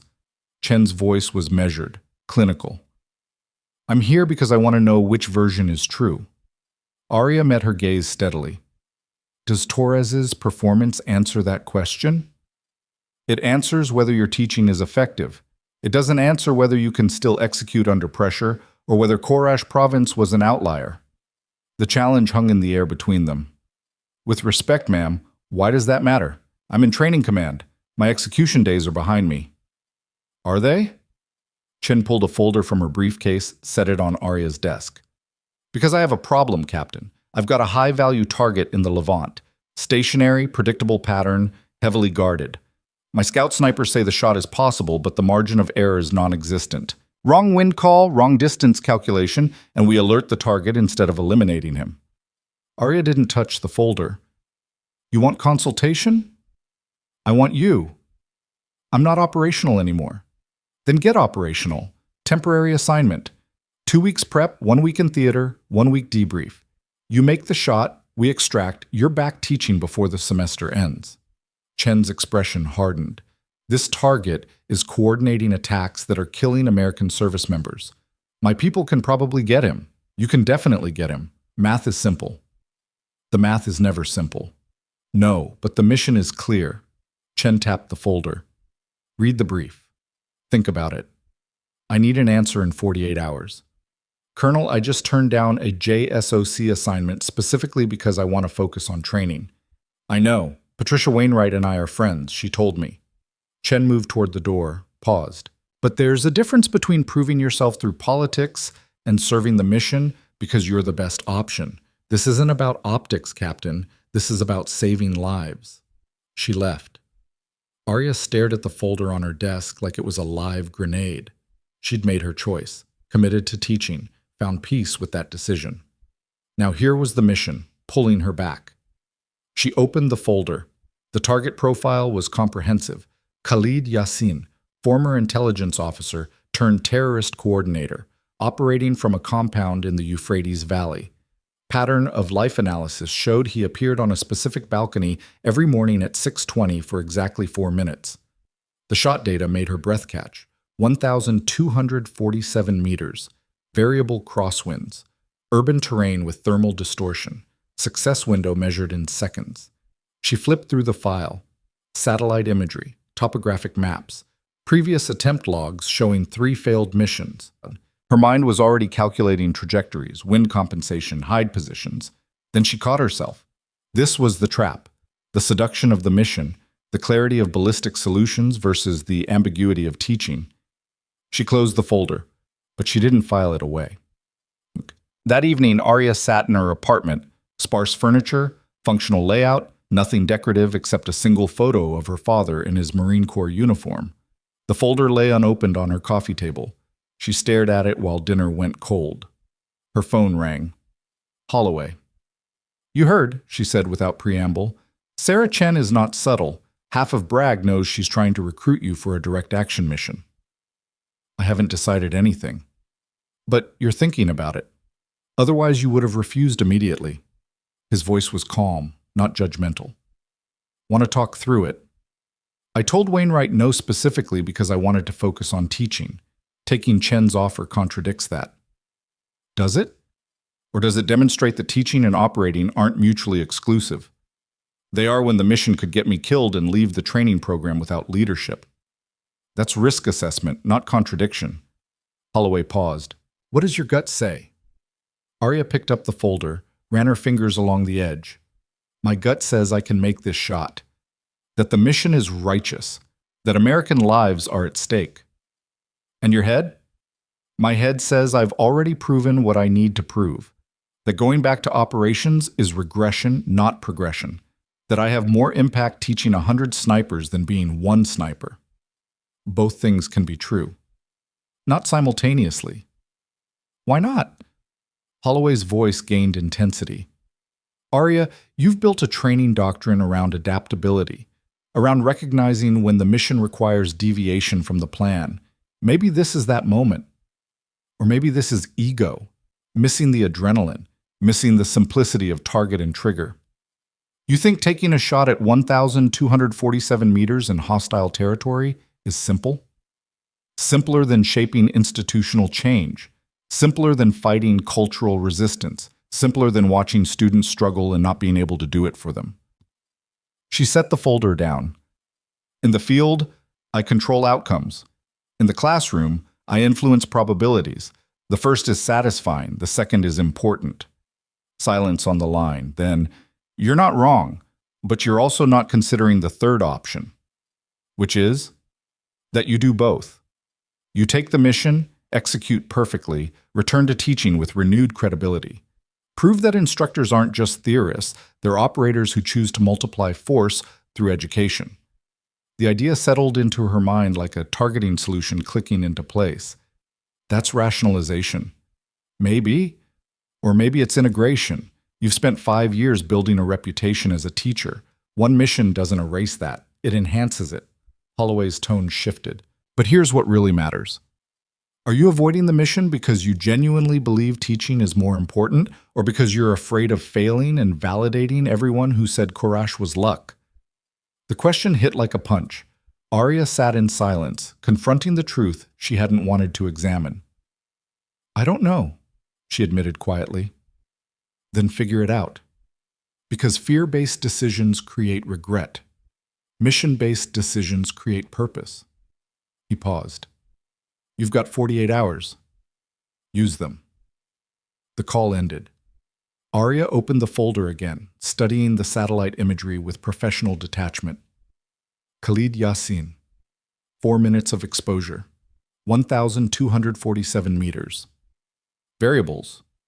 Wind, temperature, humidity, urban heat distortion, potential for pattern deviation. Success factors. Hide positioning, equipment selection, atmospheric reading, trigger discipline. Risk factors. Compromised position, mission failure, political blowback, personal injury, institutional impact. She pulled out a notepad, began running calculations. Ballistic coefficient, muzzle velocity, drop compensation. The math was pure, clean, objective, unlike every other decision in her life. 2 hours later, she had a complete mission plan sketched out. 3 potential hide positions, equipment manifest, contingency protocols. She also had clarity. The mission was achievable. High risk, but achievable. The question wasn't capability, it was priority. She thought about Lieutenant Chen gaining confidence through chaos drills, about Marcus overcoming self-doubt through mechanical discipline, about Torres in Syria using her doctrine to save lives. Then she thought about Khalid Yassin coordinating attacks, about American service members dying because she chose to teach instead of execute. Both paths led to impact, different vectors, different scales. She picked up her phone, composed a message to Colonel Sarah Chen, stared at it for a full minute, then deleted it, composed another message, deleted that too. Finally, she stood, walked to her desk, pulled out her father's compass.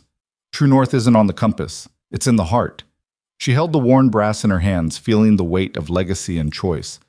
What was her true north? The answer came quietly, certain. She typed the message to Colonel Chen, hit send before doubt could resurface. Then she called Holloway back. I made my decision. And? I'm taking the mission. Silence. Then, why? Because you were right. I was avoiding it out of fear, not conviction, and I don't build my life around fear. Good answer. She could hear the smile in his voice. When do you leave? Chen wants me at Quantico in 72 hours for mission prep. 2 weeks training, 1 week operational. 3 weeks total. You'll need someone to cover your classes. Already have a list of qualified instructors. Of course you do. Holloway paused. Arya, one more thing. What? Come back. The training program needs you, but more importantly, I need to know you're okay. Her throat tightened slightly. I'll be fine. Promise me. I promise. She ended the call, stood in her empty apartment surrounded by the weight of decisions made and missions accepted. Outside, night had fallen. Somewhere in the Levant, Khalid Yassin was planning attacks. In 3 weeks, she'd be the last thing he never saw. But first, she had to prepare. She opened her laptop, pulled up her training files, and began transferring lesson plans to her backup instructors. The classroom could wait. The mission couldn't. And somewhere in her chest, beneath the professional calculation and tactical planning, something ancient stirred, the part of her that her father had forged in Montana cold and rifle discipline, the part that turned doubt into silence, one shot at a time. Quantico was rain and cold concrete when Arya arrived 72 hours later. Colonel Sarah Chen met her at the airfield personally, no ceremony, just a nod and a gesture toward a waiting vehicle. They drove through the base in silence, windshield wipers beating rhythmic time against Virginia weather. You'll meet the team in 30 minutes, Chen said finally. They don't know who you are yet, just that they're getting a specialist consultant for a high-difficulty shot. Will that be a problem? Depends on whether you can back up your reputation. Chen glanced at her. Some of them were in theater when Torres pulled off that engagement in Syria. Word travels. They'll be expecting someone who walks on water. I just shoot straight. At 1,200 meters through crosswind in urban terrain. That's not shooting straight. That's surgical. Chen pulled into a parking space outside a nondescript building. Fair warning, my team leader, Gunnery Sergeant Alex Vega, has strong opinions about outside consultants. He thinks we should handle this internally. Why bring me in then? Because I've lost 3 good Marines trying to make this shot. I'm not losing a 4th because my gunny has pride issues. Chen killed the engine. You'll have 72 hours to prep. After that, we're wheels up whether you're ready or not. Mission window closes in 6 days. They exited the vehicle into rain that felt like needles. Oh, the briefing room smelled like bad coffee and skepticism. 6 Marines sat around a conference table, 5 men, 1 woman, all wearing the casual wariness of operators who'd seen too much to trust easily. At the head of the table sat Gunnery Sergeant Alex Vega, mid-30s, arms crossed, jaw set like reinforced concrete. Chen entered first, Arya behind her. Vega's eyes tracked Arya with open assessment. The others followed his lead. This is Captain Arya Vance, Army Special Operations. She'll be providing technical consultation for the Yassin operation. Chen moved to the front of the room, pulled up a satellite image on the screen. Captain Vance has extensive experience with extended-range precision engagement. She'll be reviewing our previous attempt analysis and providing recommendations. Recommendations. Vega's tone made the word sound like an insult. With respect, ma'am, we don't need recommendations. We need a different angle of attack.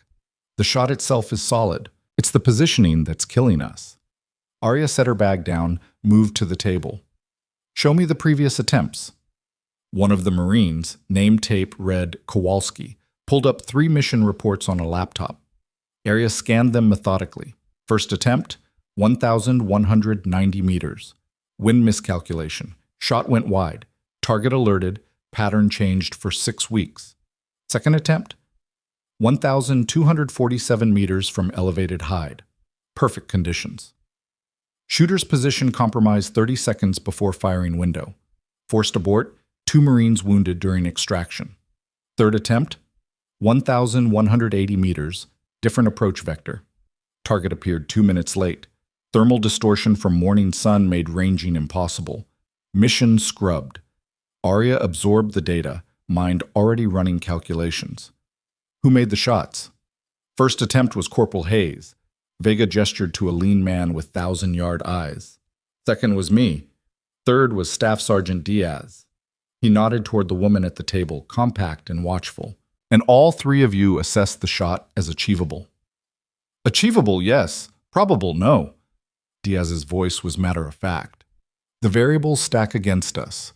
Wind patterns in that valley shift every 90 seconds. Urban heat creates mirage effects that corrupt ranging. And the target's exposure window is exactly 4 minutes. Miss that window, you're waiting another day while he potentially changes pattern.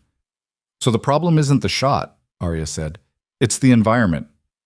The environment is the shot. This from Hayes, his voice quiet but certain. At that distance, you're not shooting at a person. You're shooting at atmospheric conditions that happen to contain a person. Arya looked at him with new respect. That was exactly right. Then we need to control the environment. Vega's expression hardened. Can't control wind, Captain. Can't control thermal distortion. Can't control when the target decides to take his morning coffee. No, but we can position to minimize their impact. Arya turned to the satellite imagery.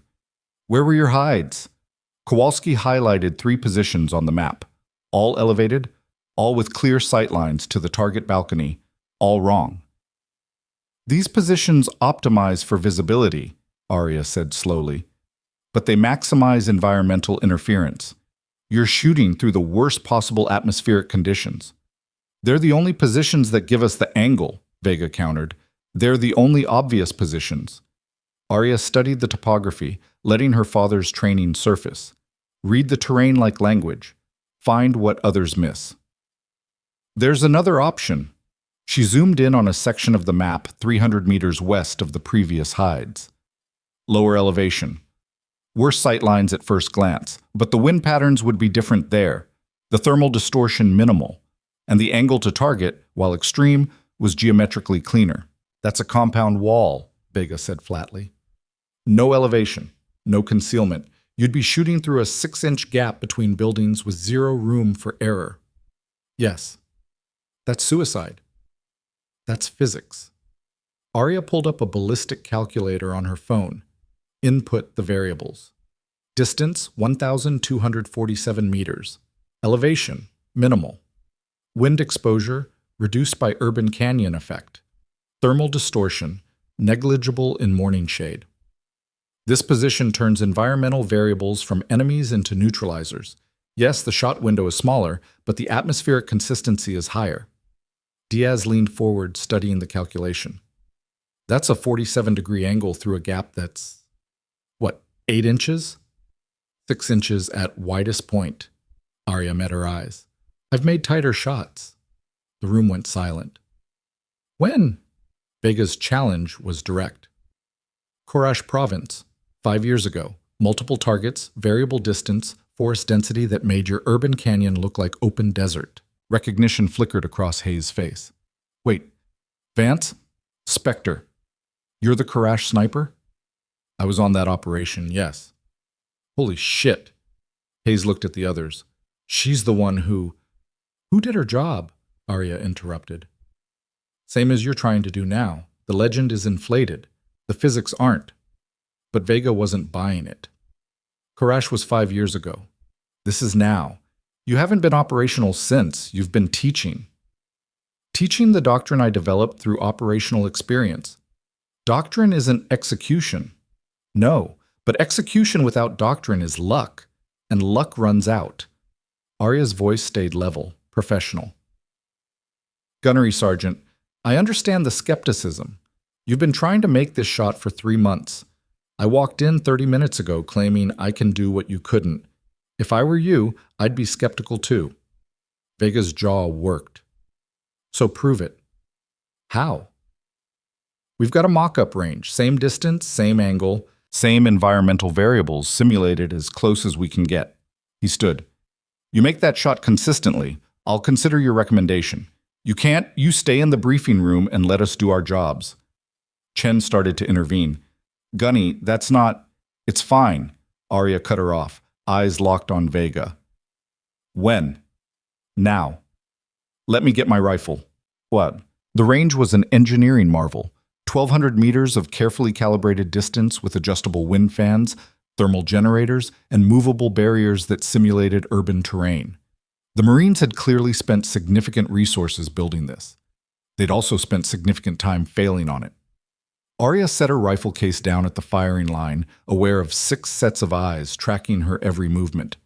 The Marines had spread out along the observation deck, some with spotting scopes, others with rangefinders, all waiting to see if the legend matched reality. Vega stood beside her, arms crossed. Target will appear for 30 seconds at the 1,247-meter mark. Gap between barriers is 6 inches. Wind fans are set to valley patterns, variable, shifting every 90 to 120 seconds. Thermal distortion is active. You get 1 shot. Understood. She assembled her rifle with practiced efficiency. Not the SR-25 from Korash, that platform was retired. This was an Accuracy International AXMC .338. Lapua Magnum, configured for extended range. She'd requested it specifically for this mission. Bipod deployed, scope mounted, chamber checked. Vega watched every movement. You always this methodical? Slow is smooth, smooth is fast. That's SEAL talk. That's physics talk. They just borrowed it. Arya pulled out her kestrel, took atmospheric readings. Wind, variable 8 to 14 miles per hour. Temperature, 42 degrees. Humidity, 67%. Barometric pressure, stable. She input the data into her ballistic calculator, verified the numbers twice, then set up behind the rifle. Through the scope, the world compressed to reticle and target zone. The gap between barriers was exactly as advertised. 6 inches of clearance with concrete on both sides. Margin for error measured in fractions. Target active in 3, Kowalski called from the control booth. 2, 1. Mark. A silhouette appeared at 1,247 meters, visible through the 6-inch gap. Arya felt the wind against her cheek, counted heartbeats, read the mirage shimmer through the scope, wind shift coming in 5 seconds. She waited. 4 seconds. 3. The wind steadied, just for a moment, just long enough. Exhale. Squeeze. The rifle pushed back into her shoulder. Through the scope, she watched the impact. Center mass. Perfect. Hit, Kowalski confirmed from the booth, voice carefully neutral. Vega said nothing. Again, Arya said quietly. What? You said consistently. 1 shot isn't consistent. Run it again. Kowalski looked at Vega, who nodded once. Target resetting. 30 seconds. Arya stayed behind the rifle, making minute adjustments. The wind had shifted slightly, temperature dropping as clouds moved overhead. She recalculated, adjusted, prepared. Target active in 3, 2, 1. Mark. This time the silhouette appeared 2 inches left of the previous position, randomly placed to prevent pattern memorization. Arya tracked it, read the wind, waited for the atmospheric window, fired. Hit. Still no reaction from Vega. Again, Prenet, Arya said. They ran it 7 more times, 7 more hits, different positions, different wind patterns, different thermal conditions. Arya shot through all of it with mechanical precision, each round finding center mass despite variables that should have made consistency impossible. After the 9th shot, Vega finally spoke. How? Arya cleared her rifle, stood. Practice. 10,000 rounds at distance. Learning to read environment as data instead of obstacle. Building fundamentals so solid they function autonomously under pressure. That's the teaching answer. What's the real answer? She met his eyes. The real answer is that I spent my childhood in Montana winter shooting at 700 meters before breakfast because my father believed comfort was the enemy of competence. The real answer is that I've been training for shots like this since I was 14. The real answer is that this isn't special for me. It's baseline. Diaz whistled low. That's cold, Captain. That's honest. Arya packed her rifle. Gunnery Sergeant, I'm not here to make you look bad. I'm here because Colonel Chen asked, and because the mission matters. You're excellent Marines. I'm just specialized for this specific problem set. Vega stared at the target range, jaw working, pride warring with pragmatism. Finally, the compound wall position. You really think you can make that shot in theater? Yes. Even with hostile presence, potential for compromise, all the variables we can't simulate here? Yes. Why should I believe you? Because I just proved it 9 times. And because if I wasn't certain, I wouldn't be here. Arya's voice softened slightly. Gunny, I've read your file. 3 deployments. 2 bronze stars. You're not someone who needs protecting from hard truth. So here's the truth. This shot is at the edge of your capability, but within mine. Not because you're inadequate, because this is what I do. It's the only thing I do better than anyone else alive. The statement hung in the air, absolute, uncompromising, impossible to argue against after 9 consecutive hits. Vega exhaled slowly. Colonel Chen was right about you. What did she say? That you were either the solution to our problem or the most arrogant person she'd ever met. He smiled slightly. Looks like both. I'll take both. Hayes approached from the observation deck. Captain, if you're making the shot, what do you need from us? Security, extraction, intelligence on pattern variations. Arya shouldered her rifle case. I'll handle ballistics. You handle everything else. We work as a team, not as specialist in support. Diaz nodded slowly. That works. Kowalski pulled out a tactical map. Let's talk infiltration routes. That compound wall position is exposed from 3 sides. We'll need to move in pre-dawn, establish security, and hold for potentially hours if the target delays. Agreed. And we need alternate exfil plans. Primary, secondary, tertiary. The team gathered around the map, skepticism replaced by professional focus. Chen watched from the doorway, expression carefully neutral, but eyes showing satisfaction. Vega caught her look, shook his head slightly, then turned back to the planning. The outsider had just become essential personnel. The next 72 hours were exhaustive preparation. Arya worked with the team running infiltration drills, practicing movement under simulated hostile observation, refining communication protocols. She also spent hours alone on the range, shooting under every environmental condition the Marines could simulate. Dawn shots with thermal distortion, dusk shots with shifting light, night shots with infrared targeting. Each session refined her understanding of how the Euphrates Valley would behave. Each round built muscle memory for the specific demands of 1,247 meters through urban terrain. On the second day, Chen pulled her aside after a briefing. You're fitting in better than I expected. They're good operators, easy to work with competent people. Vega respects you now. That's significant. Chen pulled up a classified report on her tablet. But there's something you should know. Intelligence just updated the threat assessment. Yasin's security has increased. 12 guards instead of 8. Roving patrols on 30-minute intervals. Arya absorbed the information. Does that change the mission? It changes the risk profile. Increases the chance of compromise during infiltration or exfil. JSOC is recommending we abort and wait for a better opportunity. Is there a better opportunity? Not in the foreseeable future. Yasin is planning something big. Signals intelligence suggests a major attack within 2 weeks. If we wait, people die. Then we don't wait. Chen studied her. You're very certain for someone who hasn't been operational in 5 years. Certainty isn't about currency. It's about preparation. Arya gestured to the range beyond the window. I've made this shot 100 times in the last 3 days, under worse conditions than we'll face in theater. The ballistics are solid. The team is solid. The mission is achievable. And if something goes wrong, then we adapt.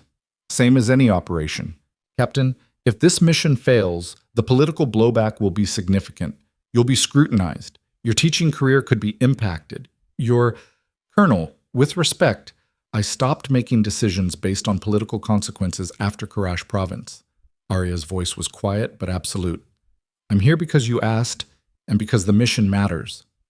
The rest is noise. Chen nodded slowly. Your father would be proud of that answer. You knew him? Met him once at a conference, 2004.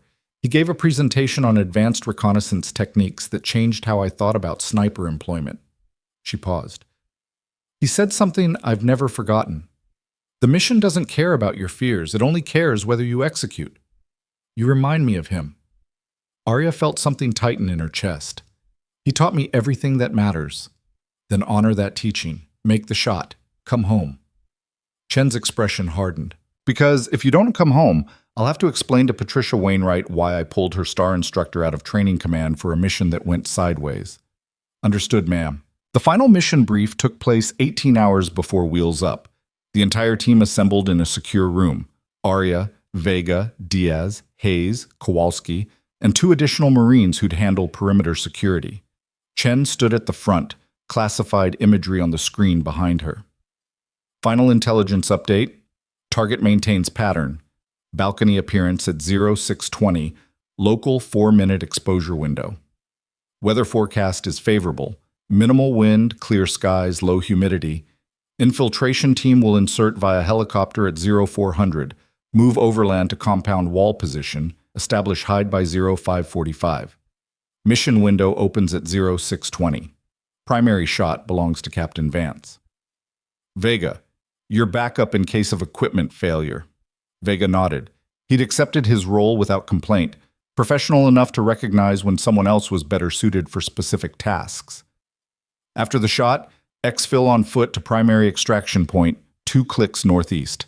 Helicopter pickup at 0645. If primary is compromised, secondary is 4 clicks east.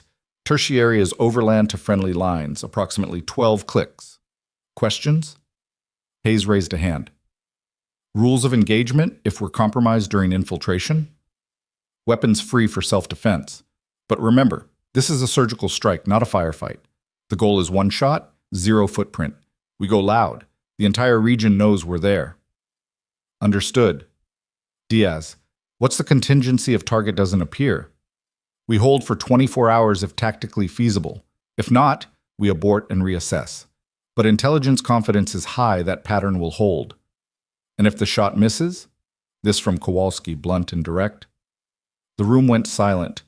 Chen's eyes moved to Arya. Captain? The shot won't miss. Arya's voice was steady, certain. I've made this shot 112 times in the last 3 days under varying conditions. The ballistics are verified. The equipment is zeroed.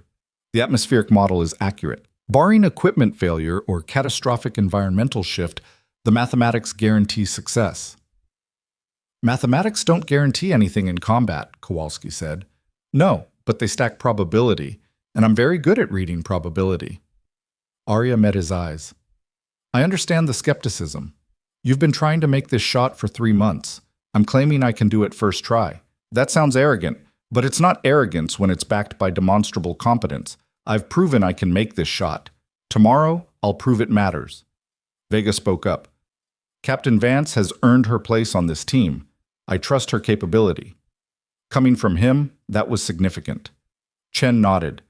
Final equipment check at 0200. We load at 0300. Wheels up at 0315. Try to get some rest. It's going to be a long day. The brief ended. The team dispersed to final preparations. Arya stayed behind, staring at the satellite imagery of the Euphrates Valley. Somewhere in that terrain, Khalid Yassin was planning attacks, living his pattern, unaware that tomorrow morning would be his last. She pulled out her father's compass, held it for a moment. True north isn't on the compass, it's in the heart. Tomorrow she'd find out if her heart was still true. The insertion was textbook perfect. The helicopter dropped them 4 clicks from the target compound at 0402 local time. Desert night wrapped around them, cold, dark, utterly silent except for wind and distant vehicle sounds. Arya moved with the team in tactical column, night vision turning the world green and stark. 60 pounds of gear plus rifle. Every step calculated, every sound suppressed. Vega led point, reading terrain with practiced ease. Diaz covered rear. Hayes and Kowalski maintained interval. The 2 security Marines, Phelps and Okonkwo, bracketed the formation. They covered 4 kilometers in 90 minutes, moving through wadi systems and using elevation to mask their approach. At 0534, they reached the compound wall position. It was exactly as the satellite imagery promised. A low wall, urban canyon beyond, 6-inch gap between buildings that created the shot corridor to Yasin's balcony. Arya established her hide while the team set security. Rifle deployed, bipod stable on compressed sandbag, rangefinder confirmed distance, 1,247 meters. Kestrel reading, wind 4 miles per hour northeast, temperature 51 degrees, humidity 42%, perfect conditions. Through her scope, she could see the balcony clearly, empty now, waiting for its occupant. Vega positioned 15 feet to her left with a backup rifle. Systems check. Arya verified her equipment. Rifle green, optics green, laser rangefinder green, ballistic computer green, all systems nominal. Copy. We hold position until 0620. The wait began. 46 minutes of absolute stillness. The team maintained security in a loose perimeter, Phelps and Okonkwo watching approaches, Hayes monitoring communications, Kowalski on thermal scanner watching for patrols. Arya controlled her breathing, heart rate dropping into operational mode. This was familiar territory. The waiting, the focus, the compression of the world into scope picture and trigger discipline. At 0610, Hayes whispered through comms, patrol approaching from the north. 3 hostiles, AK platforms, moving toward our position. Distance? Vega's voice was controlled. 200 meters. They're not searching, just routine patrol. Can we avoid contact? Negative. Their route will bring them within 50 meters of our position. Arya kept her eye on the scope, but her mind calculated implications. 50 meters was danger close. If the patrol spotted them, the mission was blown. If they engaged the patrol, the noise would alert Yasin and change his pattern. No good options. Vega made the decision. Phelps, Okonkwo, prepare to interdict. Suppressed only. If they spot us, we go silent and fast. Understood? Copy. Arya watched through her peripheral vision as Phelps and Okonkwo moved into position, suppressed rifles ready. The patrol came closer. 150 meters. 100. Then they stopped. One of the hostiles lit a cigarette. The 3 of them stood there, talking in Arabic, weapons slung casually, directly in the line between the team and any rapid exfil. They're not moving, Hayes whispered. How long until mission window? Chen's voice came through from command, monitoring via satellite link. Arya checked her watch. 9 minutes. The patrol continued their conversation, laughing about something, completely unaware that 7 heavily armed Americans were 50 meters away. Time compressed. 8 minutes. 7. At 6 minutes, one of the hostiles pointed back toward the compound. They started moving again, heading away from the team position. Patrol clear, Hayes confirmed. We're good. Arya exhaled slowly, returning full focus to the scope. 5 minutes. Through the glass, she could see movement inside the building, lights coming on. Someone preparing for the day. 4 minutes. Her finger moved to the trigger. Not touching yet. Just ready. 3 minutes. The balcony door opened. A figure stepped out holding a coffee cup, looking toward the rising sun. Khalid Yasin. Target acquired, Arya whispered. Confirmed, Vega said, watching through his own scope. Wind? 4 miles per hour, steady, no adjustment needed. Range? 1247, verified. You have the shot. Arya's world collapsed to reticle and breathing. Yasin stood at the balcony railing, sipping coffee, unaware. The gap between buildings framed him perfectly. 6 inches of clearance, but from this angle it was enough. She read the wind against her cheek, felt the temperature, calculated final atmospheric variables, every variable aligned. She exhaled halfway, finger moving to the trigger. Then Yasin's phone rang. He turned away, walking back toward the door, answering the call. He's moving, Vega hissed. I see it. Arya tracked him through the scope. If he went inside, the window closed, pattern broken, mission failed. But Yasin paused at the door, still talking on the phone. Half his body visible, half concealed by the doorframe. Partial target, more difficult shot, but still achievable. Vance, you have 9 seconds before he's inside, Hayes called. Arya recalculated. The angle was tighter now, margin of error smaller, but the mathematics still worked. 7 seconds. She adjusted point of aim to account for the partial exposure. 5 seconds. Yassine laughed at something on the phone, turning slightly back toward the balcony.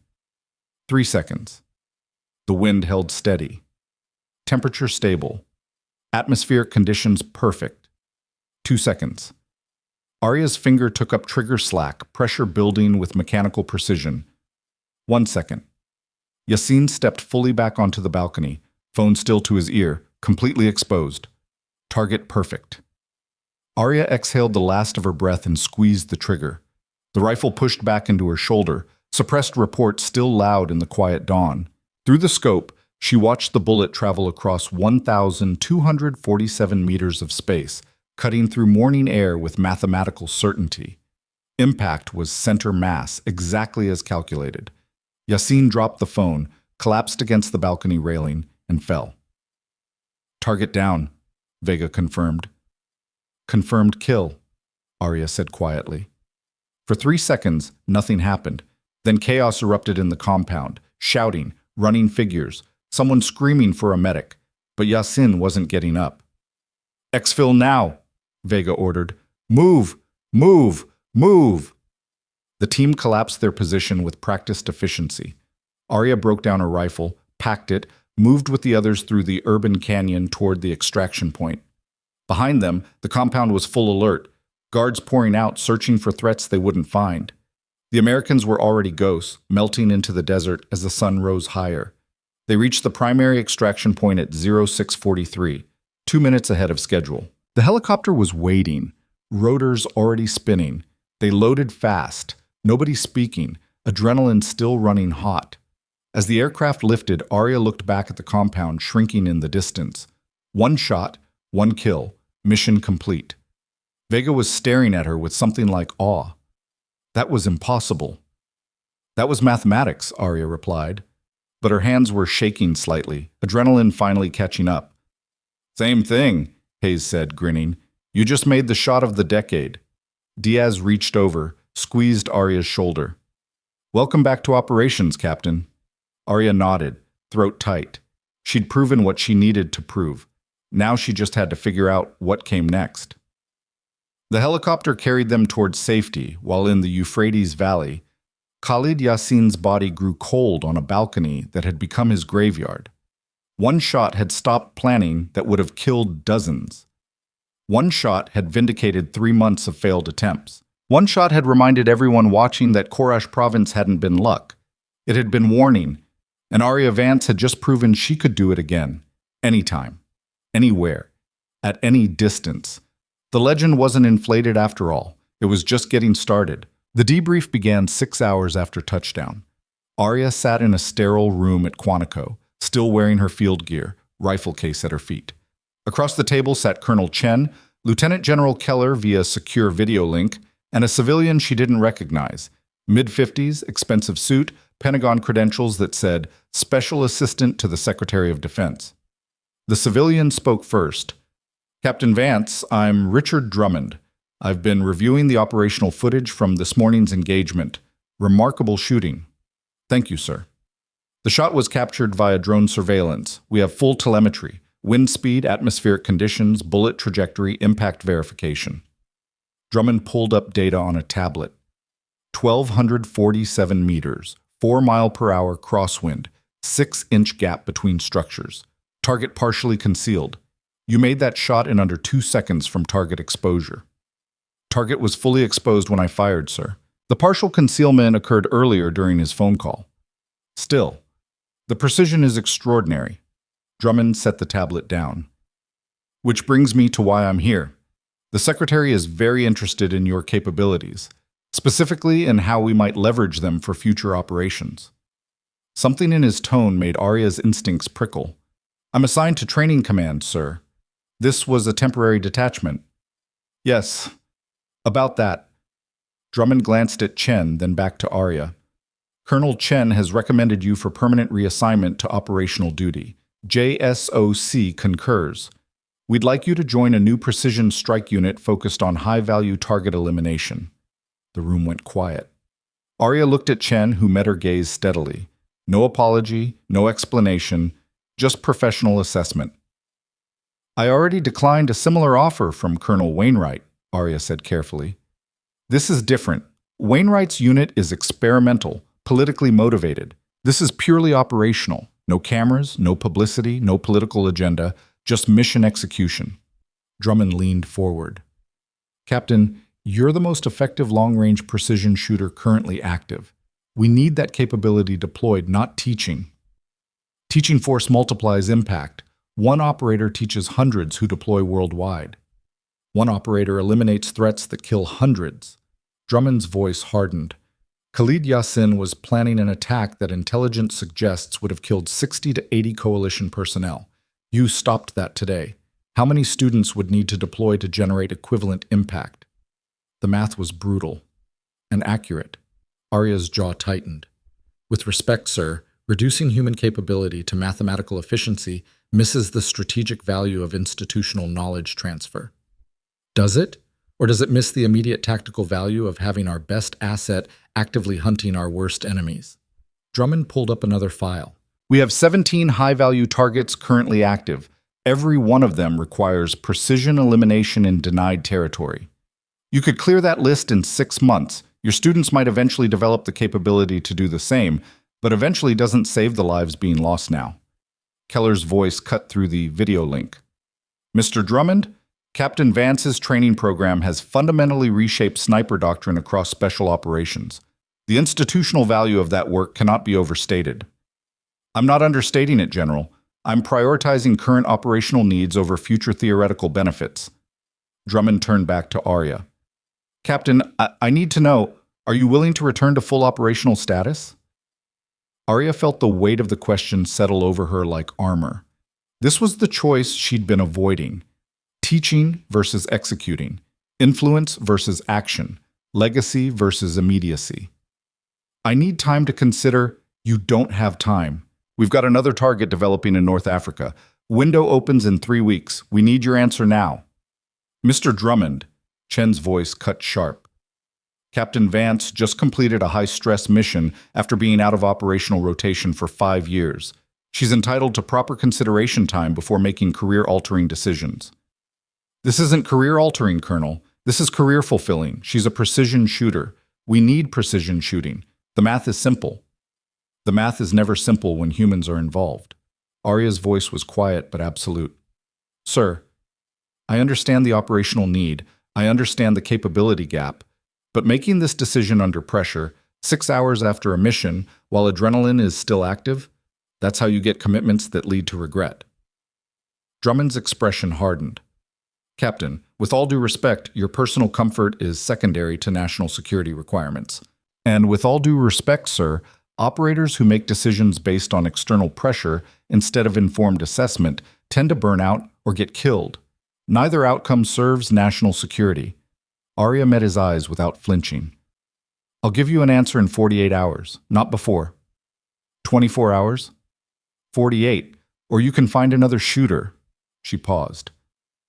But we both know there isn't another shooter who can make that shot consistently. The statement hung in the air, not arrogance, just reality backed by demonstrable evidence. Drummond stared at her for a long moment, then nodded slowly. 48 hours. But understand, Captain, this offer has an expiration. If you decline, we move forward with alternative solutions. You won't get another chance to be part of this program. Understood, sir. The meeting ended. Keller's video link disconnected. Drummond left without further comment. Chen remained. Arya slumped slightly in her chair, exhaustion finally catching up. You okay? Chen asked. Define okay. Not having a breakdown. Not making rash decisions.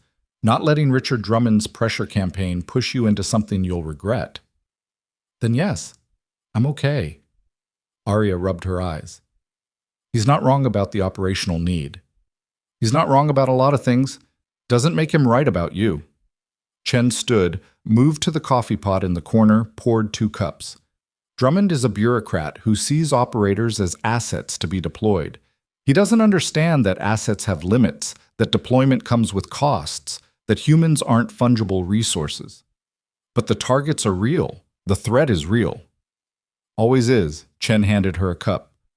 Question is whether you're the only solution or just the most convenient one.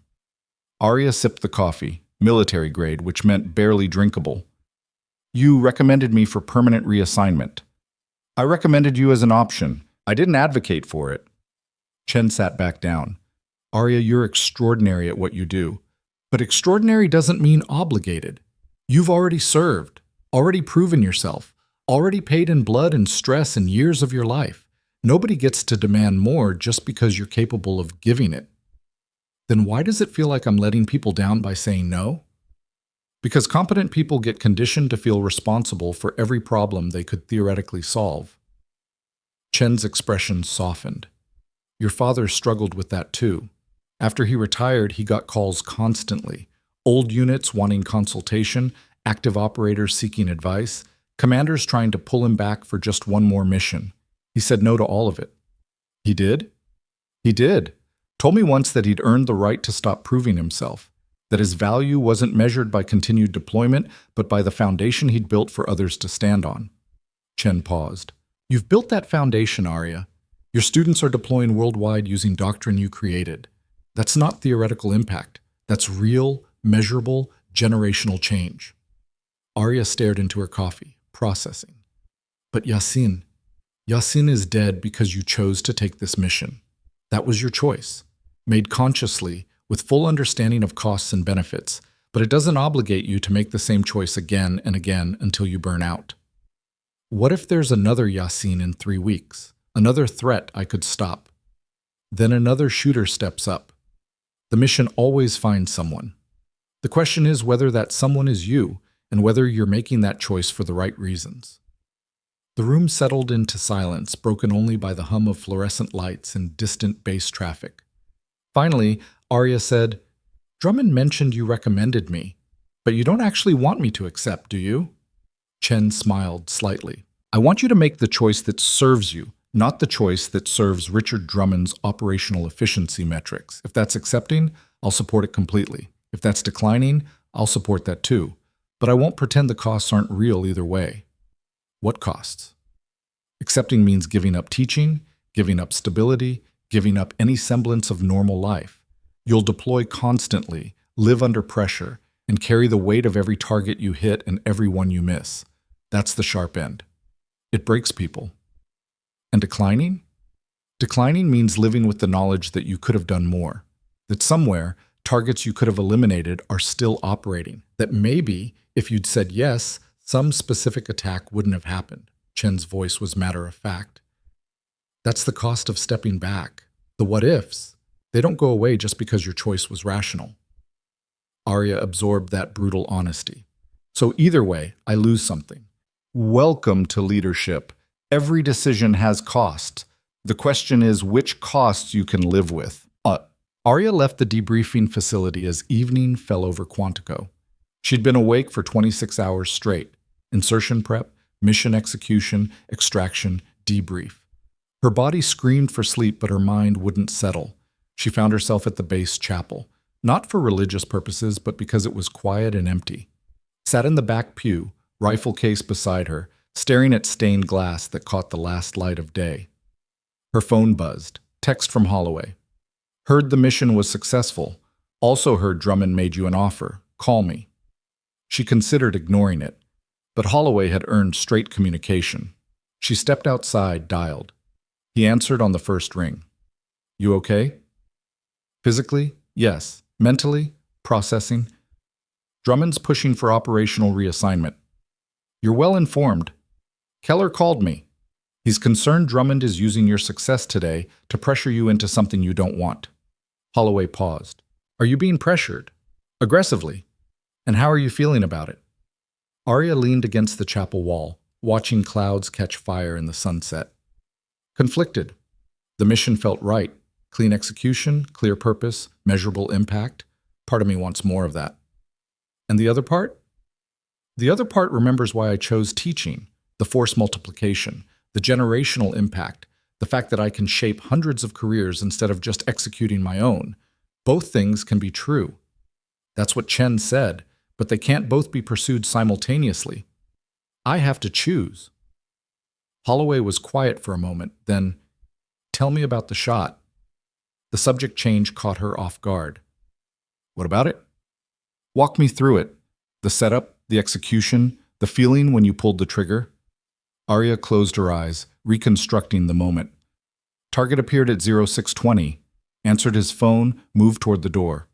I tracked him, waiting for full exposure. He stepped back onto the balcony 11 seconds into the window. Wind was stable. Atmospheric conditions perfect. I had maybe 2 seconds of optimal targeting before he could move again. "What were you thinking in those 2 seconds?" "Nothing. That's the point. Thinking slows you down. I was just executing. Wind read, distance verified, trigger squeeze. Pure mechanics." "And after? When he went down?" "Relief. Confirmation. Then immediate focus on exfil. There wasn't time for reflection until the helicopter." "So in the moment, it was clean. Automatic. No doubt, no hesitation, no second guessing." "Yes." "That's what you're missing, isn't it? That clarity. That absolute certainty of purpose." The observation hit hard because it was accurate. "Maybe." Teaching doesn't give you that. Teaching is ambiguous, slow developing, uncertain. You put in the work and hope it translates years down the line. But you never really know if you changed someone's life or just added noise to their training. That's not fair to teaching. I'm not being fair. I'm being honest. Holloway's voice was gentle but relentless. "Arya, I've watched you for 5 years. You're extraordinary at teaching. You've reshaped doctrine, influenced hundreds of operators, built programs that will outlast your career. But I've also watched you struggle with the ambiguity, with not knowing if your impact is real or just theoretical. So you think I should accept Drummond's offer? I think you should stop trying to logic your way into the right answer and admit what your gut is telling you." Arya opened her eyes, staring at the darkening sky. "My gut says I want both. I want the clarity of execution and the scale of teaching. I want to make shots that save lives today and build shooters who save lives tomorrow. Can't have both. Not simultaneously." "I know. So which one matters more?" The question hung there, simple and impossible. Arya thought about Lieutenant Chen gaining confidence, about Marcus overcoming doubt, about Torres in Syria using her doctrine to save 4 Marines. Then she thought about Khalid Yassin planning attacks that would have killed dozens, about the 17 other targets Drummond mentioned, about the immediate, measurable, undeniable impact of precision elimination. "I don't know," she admitted quietly. "Then figure it out. Because in 48 hours, you're going to have to commit one way or another, and whichever you choose, you're going to have to live with the costs." "Helpful," she said dryly. "I'm not here to be helpful. I'm here to tell you the truth." He paused. "But for what it's worth. I've seen you teach. I've seen you operate. You're elite at both. The question isn't capability. It's sustainability. Which one can you do for the next decade without burning out or losing yourself? And you think operating will burn me out? I think operating at the level Drummond wants will consume you completely. You'll deploy constantly, live under pressure, and carry weight that accumulates until it crushes you. I've seen it happen to operators who aren't half as driven as you are. They break. Or they become something cold and mechanical that executes missions perfectly but stops being human. You don't think I can handle it?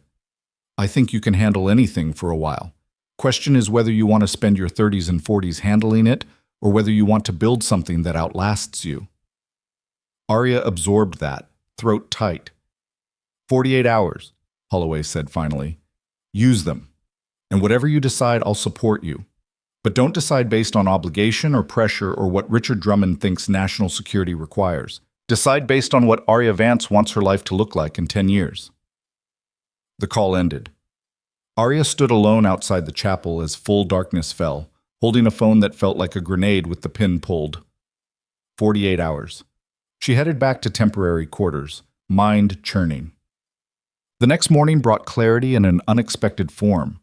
Arya was running pre-dawn laps around the base perimeter.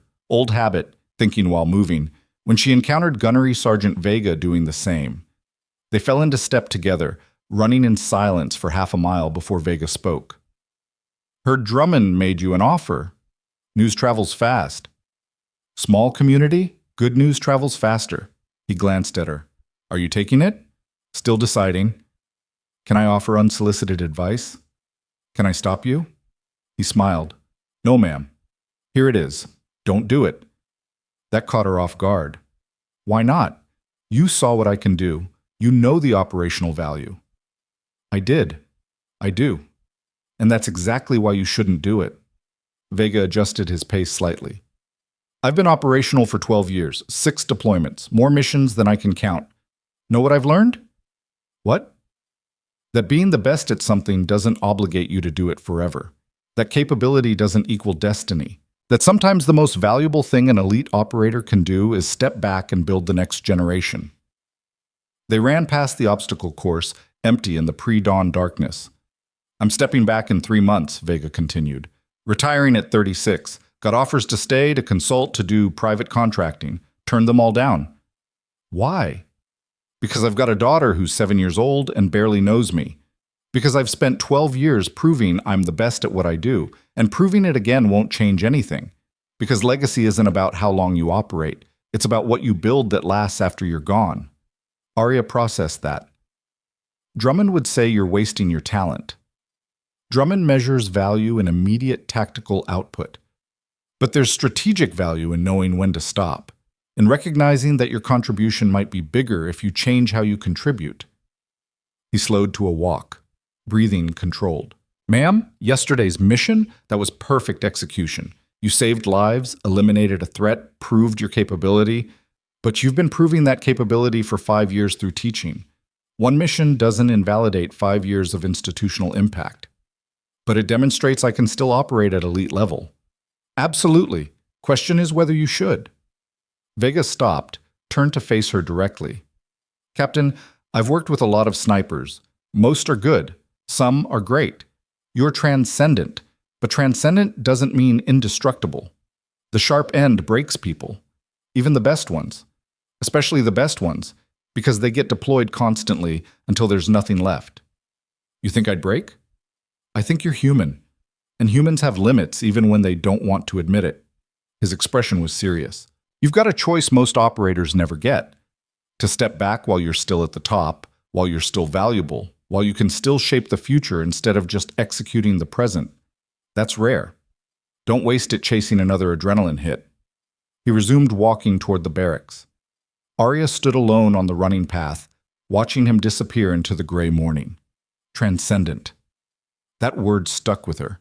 She'd never thought of herself that way, just capable, just trained, just relentlessly prepared. But maybe there was truth in Vega's assessment. Maybe being transcendent meant recognizing when transcendence was better applied to building than doing. She checked her watch.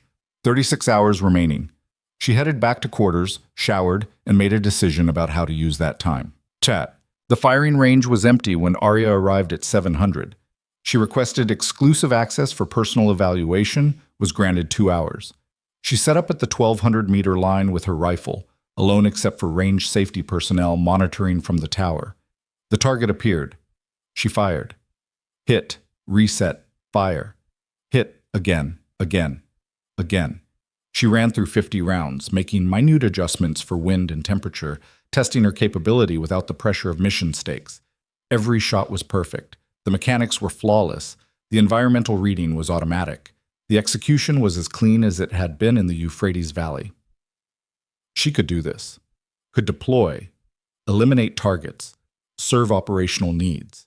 The capability was undeniable, but somewhere around round 30, she realized something. The shooting wasn't giving her the satisfaction it once had. The precision was still there. The skill was still sharp, but the emotional payoff, the sense of purpose and clarity Holloway had described, was muted. She was executing perfectly and feeling nothing. That realization settled over her like cold water. She cleared her rifle, packed her equipment, and left the range 15 minutes early. Back in her quarters, she pulled out her laptop and reviewed training assessments from the past year. Student evaluations, performance metrics, feedback from graduates now deployed worldwide.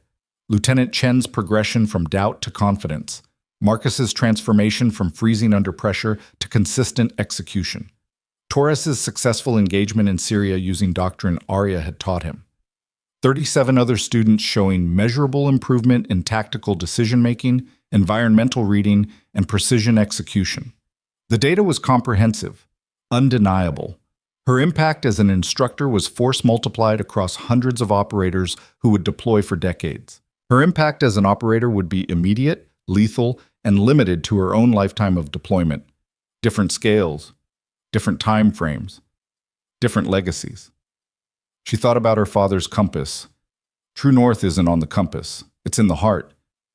Where was her heart pointing? She closed the laptop and sat in silence, letting the question breathe. The answer came quietly, certainly. She picked up her phone and composed a message to Richard Drummond. Read it twice, modified one sentence, read it again, then hit send before doubt could resurface. The response came within 5 minutes. Arya exhaled slowly, feeling something settle in her chest that had been churning for 36 hours. Decision made. Path chosen. Now she just had to live with the consequences. The final debrief took place that afternoon. Drummond appeared via video link, expression carefully neutral. Chen sat across from Arya, present but silent. Keller was also on the link, observing. Captain Vance, Drummond began, I've received your message. Before we finalize anything, I want to give you one more opportunity to reconsider. That won't be necessary, sir. The operational need is significant. The capability gap is real. You're declining to serve when your country needs you most. With respect, sir, I'm not declining to serve. I'm choosing how I serve. Arya's voice was calm, certain. My answer is final. I'm remaining in training command. Drummond's jaw tightened. You understand this opportunity won't be available again? I understand. I'm choosing to prioritize institutional impact over individual deployment. Institutional impact is theoretical. Operational deployment is real. Institutional impact is generational. Operational deployment is temporal. Arya met his eyes through the screen. Sir, I eliminated Khalid Yassin yesterday. That was important. But the doctrine I've built has enabled hundreds of operators to eliminate hundreds of threats. The mathematics favor teaching. The mathematics favor having our best asset actively hunting our worst enemies. The mathematics favor creating hundreds of highly capable assets instead of burning out one transcendent one. She paused. I've made my decision, Mr. Drummond. You can accept it or find another shooter, but I won't be pressured into sacrificing long-term strategic value for short-term tactical convenience. The statement hung in the digital air between them. Drummond stared at her for a long moment, then nodded slowly. You're certain? Absolutely. Then this conversation is concluded. Thank you for your service on the Yasin operation. You're released back to training command effective immediately. The link terminated. Chen smiled slightly. That was well handled. Was it? I just told a senior Pentagon official that his operational priorities are wrong. You told him that your assessment of how you can best serve differs from his. That's not insubordination. That's professional judgment. Chen stood. You made the right choice, Arya. Not the easy one, but the right one. Keller's link was still active. His voice came through. Captain Vance, for the record, I agree with your decision. The training program needs you more than operational deployment does. And for what it's worth, your father would be proud of that choice. Arya's throat tightened. Thank you, sir. Safe travels back to Bragg. And Captain, next time someone tries to pressure you into compromising your professional judgment, tell them to call me first. The link disconnected. Arya sat alone with Chen in the debriefing room, feeling the weight of decision settle into certainty. When do I fly back? She asked. Tomorrow morning. 0800 departure. Chen paused. Are you okay? I'm certain. That's better than okay. Certainty is a luxury most people never experience. Hold on to it. Chen moved toward the door, stopped. One more thing. Vega wanted me to tell you something. What? That you reminded him why he joined the Marines in the first place. Not to be the best operator, to build something that lasts longer than individual deployment. Chen smiled. He said you're going to change this profession. Already have, actually, but you'll change it more. No pressure. All the pressure. But you've proven you can handle it. Chen left. Arya remained in the empty room, surrounded by classified materials and mission records that would be sealed and forgotten. But the impact wouldn't be forgotten. Khalid Yassin was dead because she'd chosen to take the mission. Hundreds of operators were better because she'd chosen to teach them. Both things were true. Both things mattered. But only one was sustainable for the next decade of her life. She'd chosen sustainability over adrenaline, legacy over immediacy, foundation over execution, and for the first time in weeks she felt absolutely certain that choice was right. The flight back to Bragg the next morning was quiet, uneventful. Arya spent most of it reviewing training curricula, making notes on updates she wanted to implement based on lessons from the Yassin mission. Environmental reading protocols needed refinement. Urban shooting doctrine required expansion. Stress inoculation methods could be enhanced. Her mind was already back in teaching mode, processing operational experience into transferable knowledge. The plane touched down at 14:30. She collected her gear, cleared base security, and headed straight to the training facility. Her assistant instructor, Captain James Riley, looked up in surprise as she entered the office. "Ma'am, didn't expect you back until next week. Mission concluded early. Anything urgent?" "Lieutenant Chen has been running your advanced classes. Marcus passed his final qualification yesterday, 97% accuracy under chaos conditions. And you've got a stack of messages from former students deployed overseas." Arya felt something warm settle in her chest. "Good. Schedule a meeting with Chen tomorrow. I want to hear about Marcus's progression, and send me those messages." "Will do. Also, Colonel Wainwright called 3 times, said she needs to speak with you urgently." Arya sighed. Of course she did. Word of the Yassin mission would have reached JSOC by now. Wainwright would be making another recruitment push. "Tell her I'll call back Monday. Right now I need to prep next week's curriculum." Riley nodded, already pulling up schedules. Arya settled behind her desk, surrounded by familiar chaos. Training manuals, equipment catalogs, student evaluation forms. The mundane machinery of teaching. It felt right, not exciting, not dramatic, just right. Her phone buzzed. Text from Holloway. "Heard you declined Drummond's offer. Proud of you. Dinner tonight to celebrate?" She smiled, typed back 0700. "Press it. Your choice of location. I'm buying. Deal. See you then." She set the phone down and turned to her computer, pulling up lesson plans that needed updating. Outside, students were running drills. The distant crack of rifles, the cadence of instructors calling corrections, the familiar rhythm of competence being built one repetition at a time. This was her battlefield now.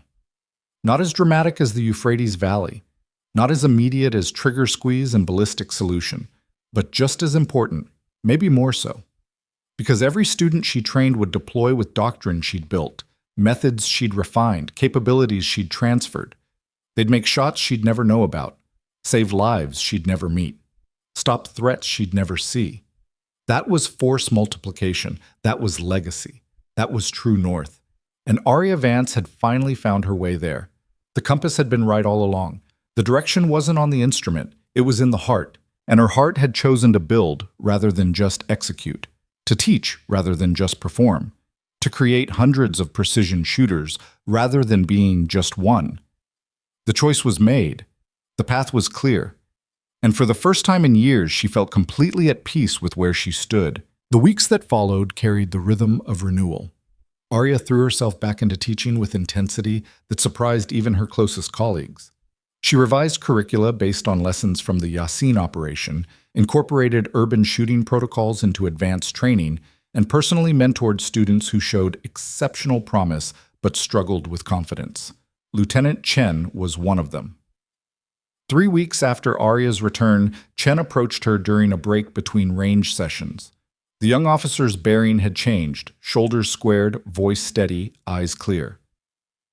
"Ma'am, I got my deployment orders, Syria, 6-month rotation with a Marine Expeditionary Unit providing precision overwatch."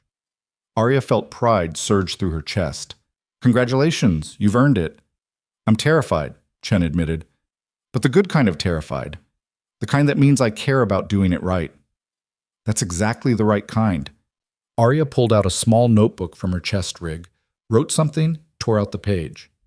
My father gave me this before my first deployment. I'm passing it to you. Chen read the handwritten note. Fear is data. Use it to sharpen your focus, not dull your edge. Trust your training. Trust yourself. Come home safe. Her eyes glistened. Thank you, ma'am. Don't thank me. Just execute. And when you come back, teach the next generation what you learned. Arya paused. That's how this works. We build each other up, one operator at a time. Chen nodded, carefully folding the note and tucking it into her own gear. Arya watched her walk back to the range, remembering her own first deployment. The fear, the doubt, the weight of proving herself in spaces designed to exclude her. But Chen wouldn't face the same resistance. The ground had shifted. Doors Arya had forced open were now held open by institutional change she'd helped create. That was progress. Slow. Unglamorous. Real. Basmam. The call from Colonel Wainwright came on a Tuesday morning, exactly as Arya had predicted. Captain Vance, I understand you declined Richard Drummond's operational assignment. Yes, ma'am. Can I ask why? Arya set down her coffee, choosing words carefully. Because I assess that my highest value contribution is institutional rather than individual. The training program serves strategic interests better than my operational deployment would. Silence on the line. Then, that's remarkably mature judgment for someone who just executed a perfect mission. The mission was successful because of preparation, ma'am. Same preparation I'm now transferring to hundreds of students who will deploy worldwide. The math favors teaching. The math also favors having you in my unit. The offer I made 6 months ago still stands. Mixed gender direct action team. You'd be breaking new ground, opening doors.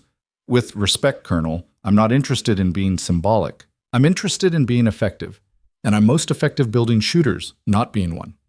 Wainwright laughed. Genuine, surprised. You're one of the few people I've met who actually means that. Most operators say they want to teach, but they're chasing glory in a different uniform. Glory is temporary. Doctrine is permanent. Fair point. Wainwright's tone shifted. All right, Captain, you've made your position clear, but I want you to know something.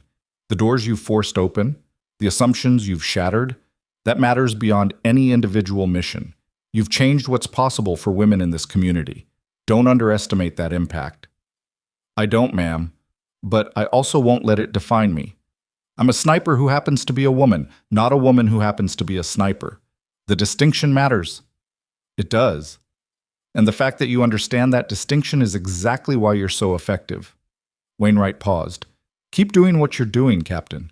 The community needs it. The call ended. Arya sat in her office, staring at the phone, processing the conversation. She'd turned down 2 major opportunities in the span of a month. Career-accelerating positions that most officers would kill for, and she felt absolutely no regret. That clarity was worth more than any promotion. The breakthrough with Marcus came during a late-night training session 4 weeks after Arya's return. He'd been struggling with confidence again, old patterns resurfacing under pressure. Arya had kept him after hours to run additional drills, one-on-one coaching to address the mental barriers. They were on the range, 1,200 meters, simulated chaos conditions. Marcus had missed 3 consecutive shots, not by much, but enough to trigger his self-doubt spiral. I can't do this, he said, frustration bleeding into his voice. I get close, but I can't finish. Maybe my commander was right. Maybe I'm not cut out for advanced work. Arya walked over, crouched beside him. Marcus, look at me. He did, reluctantly. You're not failing because you lack capability. You're failing because you're fighting yourself instead of fighting the problem. Your mechanics are solid. Your environmental reading is excellent. But the second you start questioning whether you belong here, your brain diverts processing power from shooting to self-assessment. That's bandwidth you need for execution. So how do I stop questioning? You don't. You just stop letting the questions matter more than the mission. She gestured to his rifle.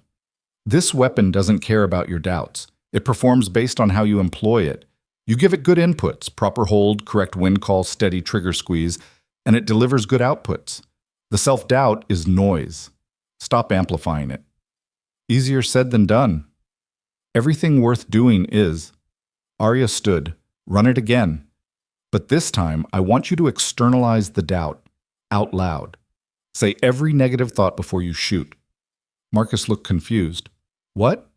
Seriously, I want to hear every doubt, every fear, every criticism you're directing at yourself. Externalize it so it's not bouncing around in your head, taking up space. He positioned behind the rifle, clearly uncomfortable. This is weird. Do it anyway. Marcus settled into position, took a breath. I'm gonna miss. I always miss when it matters. My commander thinks I'm weak. Maybe I am weak. Maybe I don't belong. Good. Keep going. Set up the shot. I can't make this shot. It's too hard. I'm not good enough. Wind call. 8 miles per hour northeast, but I'll probably read it wrong. Distance. 1,200 meters. Elevation compensated. But I'll screw up the trigger squeeze like always. Fire when ready. Marcus continued muttering doubts while setting up the shot, adjusting position, reading environment, preparing to execute. Then he went quiet. Exhaled. Squeezed the trigger. Through her spotting scope, Arya watched the impact. Center mass. Perfect hit. Marcus stared through his scope, stunned. What just happened? He whispered. You externalized the noise so it couldn't interfere with the signal. Your doubt was loud and external instead of quiet and internal. That freed up mental bandwidth for actual shooting. Arya smiled. Your mechanics were always solid. You just needed to get out of your own way. Marcus sat back, processing. That actually worked. It worked because you're capable. You've always been capable. The only thing holding you back was you. She pulled him to his feet. Run it 9 more times. Keep externalizing. Let's make this automatic. He ran it 9 more times, hit 7 out of 9. By the end of the session, his confidence had transformed from fragile hope into solid certainty. Thank you, ma'am, he said as they packed equipment. I thought I was broken. Turns out I just needed different tools. You were never broken, just fighting the wrong battle. Arya shouldered her rifle case. Now go deploy that capability.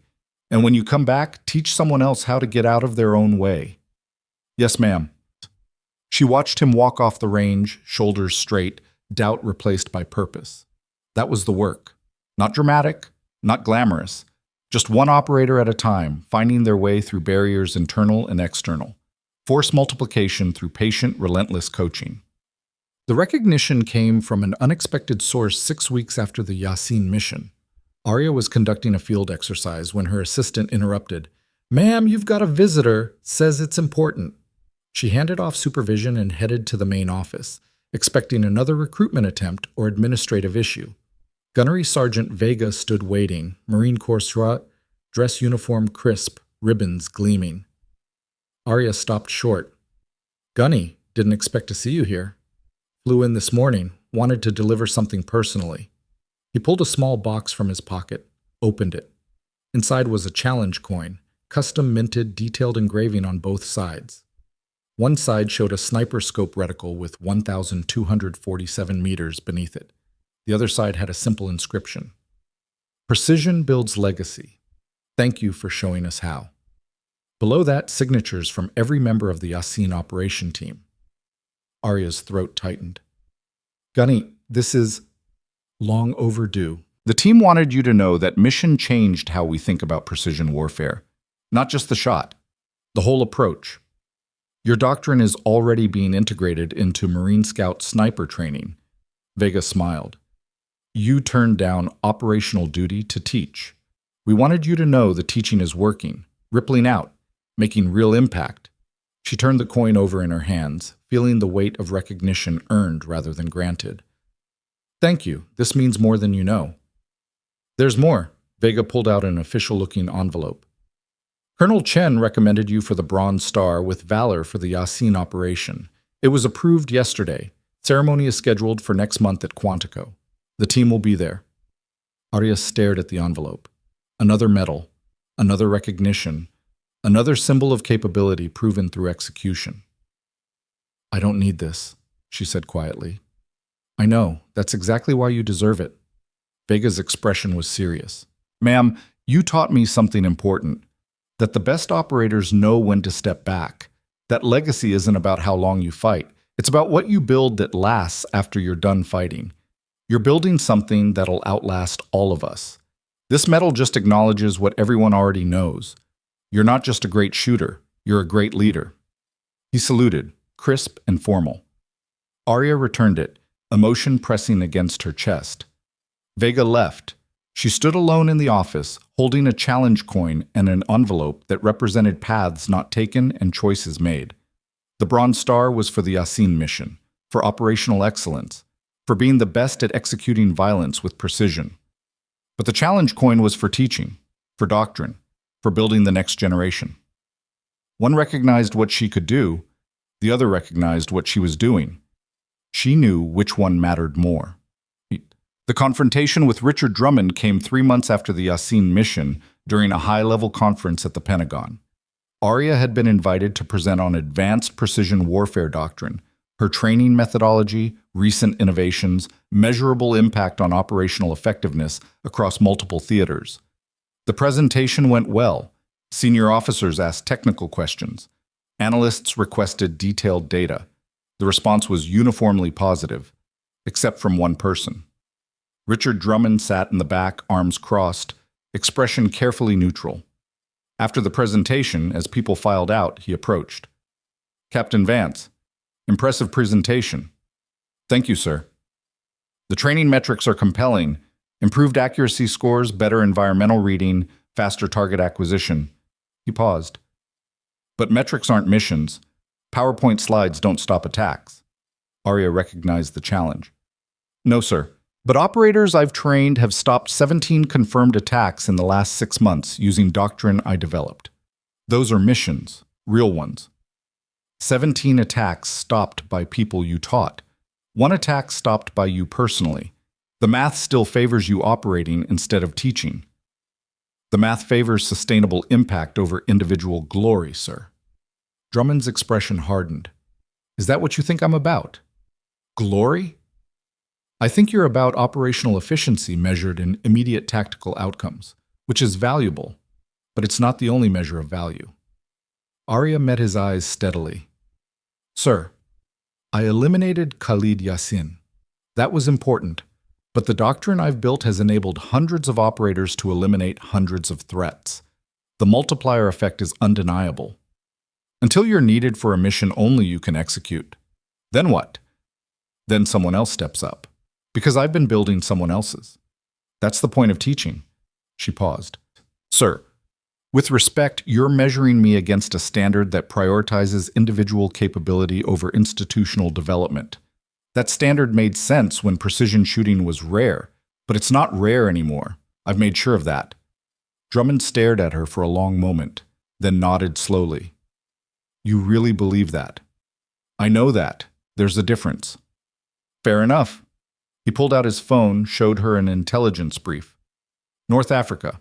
High-value target. Same difficulty profile as Yasin. My analysts say you're the only shooter who can make it consistently. Arya glanced at the brief. Recognized the operational parameters. Knew immediately she could make the shot.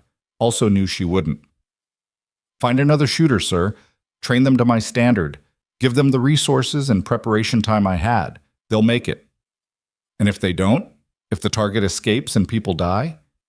Then you learn from the failure, adjust the approach, and try again. Same as any mission. But you don't come back to me asking for exceptions to the choice I've already made. Even if that choice costs lives? Even then. Because the alternative, constantly pulling me out of teaching for just one more mission, costs more lives long-term through degraded institutional capability. Arya's voice remained calm, absolute. Sir, I respect your position, but you need to respect mine. I'm not operational anymore. I'm institutional. That's where my value lies now. Drummond studied her carefully. Then, surprisingly, he smiled. You know what, Captain? I disagree with your choice. I think you're wasting talent, but I respect the conviction behind it. He extended his hand. Good luck with your training program. She shook it. Thank you, sir. He walked away. Arya stood in the Pentagon corridor surrounded by power brokers and decision-makers who measured success in stars and selections. She measured it differently now, in students deployed, in doctrine adopted, in operators trained to her standard who'd go on to train others. That was success, quieter than operational glory, more sustainable than individual achievement, more important than any medal. But the ceremony at Quantico brought unexpected closure. The Bronze Star presentation was formal, professional, attended by senior Marine Corps leadership and the full Yasin operation team. Arya stood at attention while her citation was read aloud, details of the mission, the shot, the impact. When the medal was pinned to her uniform, the room erupted in applause. She accepted it with the grace expected of officers, shook hands with generals, posed for official photographs. But the moment that mattered came afterward, during the informal reception. Colonel Sarah Chen approached, champagne glass in hand. How does it feel? Validating. Also slightly absurd. Arya gestured at the medal. I made one shot. My students make hundreds. But yours was transcendent. Theirs are merely excellent. Chen smiled. That's why this matters. It acknowledges that sometimes individual excellence creates templates others can follow. You didn't just make a difficult shot. You proved it was possible. That changes what people attempt. I'd rather be known for teaching than shooting. You're known for both. Accept it. Chen raised her glass. To Captain Arya Vance, sniper, instructor, legend who refuses to act like one. They drank. Across the room, Vega was telling war stories to young Marines who listened with rapt attention. Hayes and Diaz were comparing notes with Army snipers about methodology refinements. Kowalski was arguing good-naturedly with a Navy SEAL about optimal hide positioning.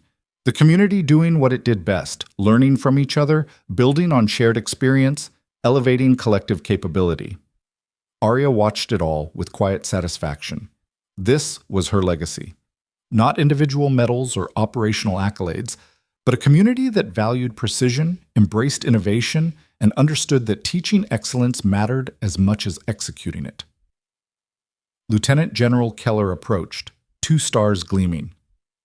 Captain Vance? She straightened. Sir, walk with me.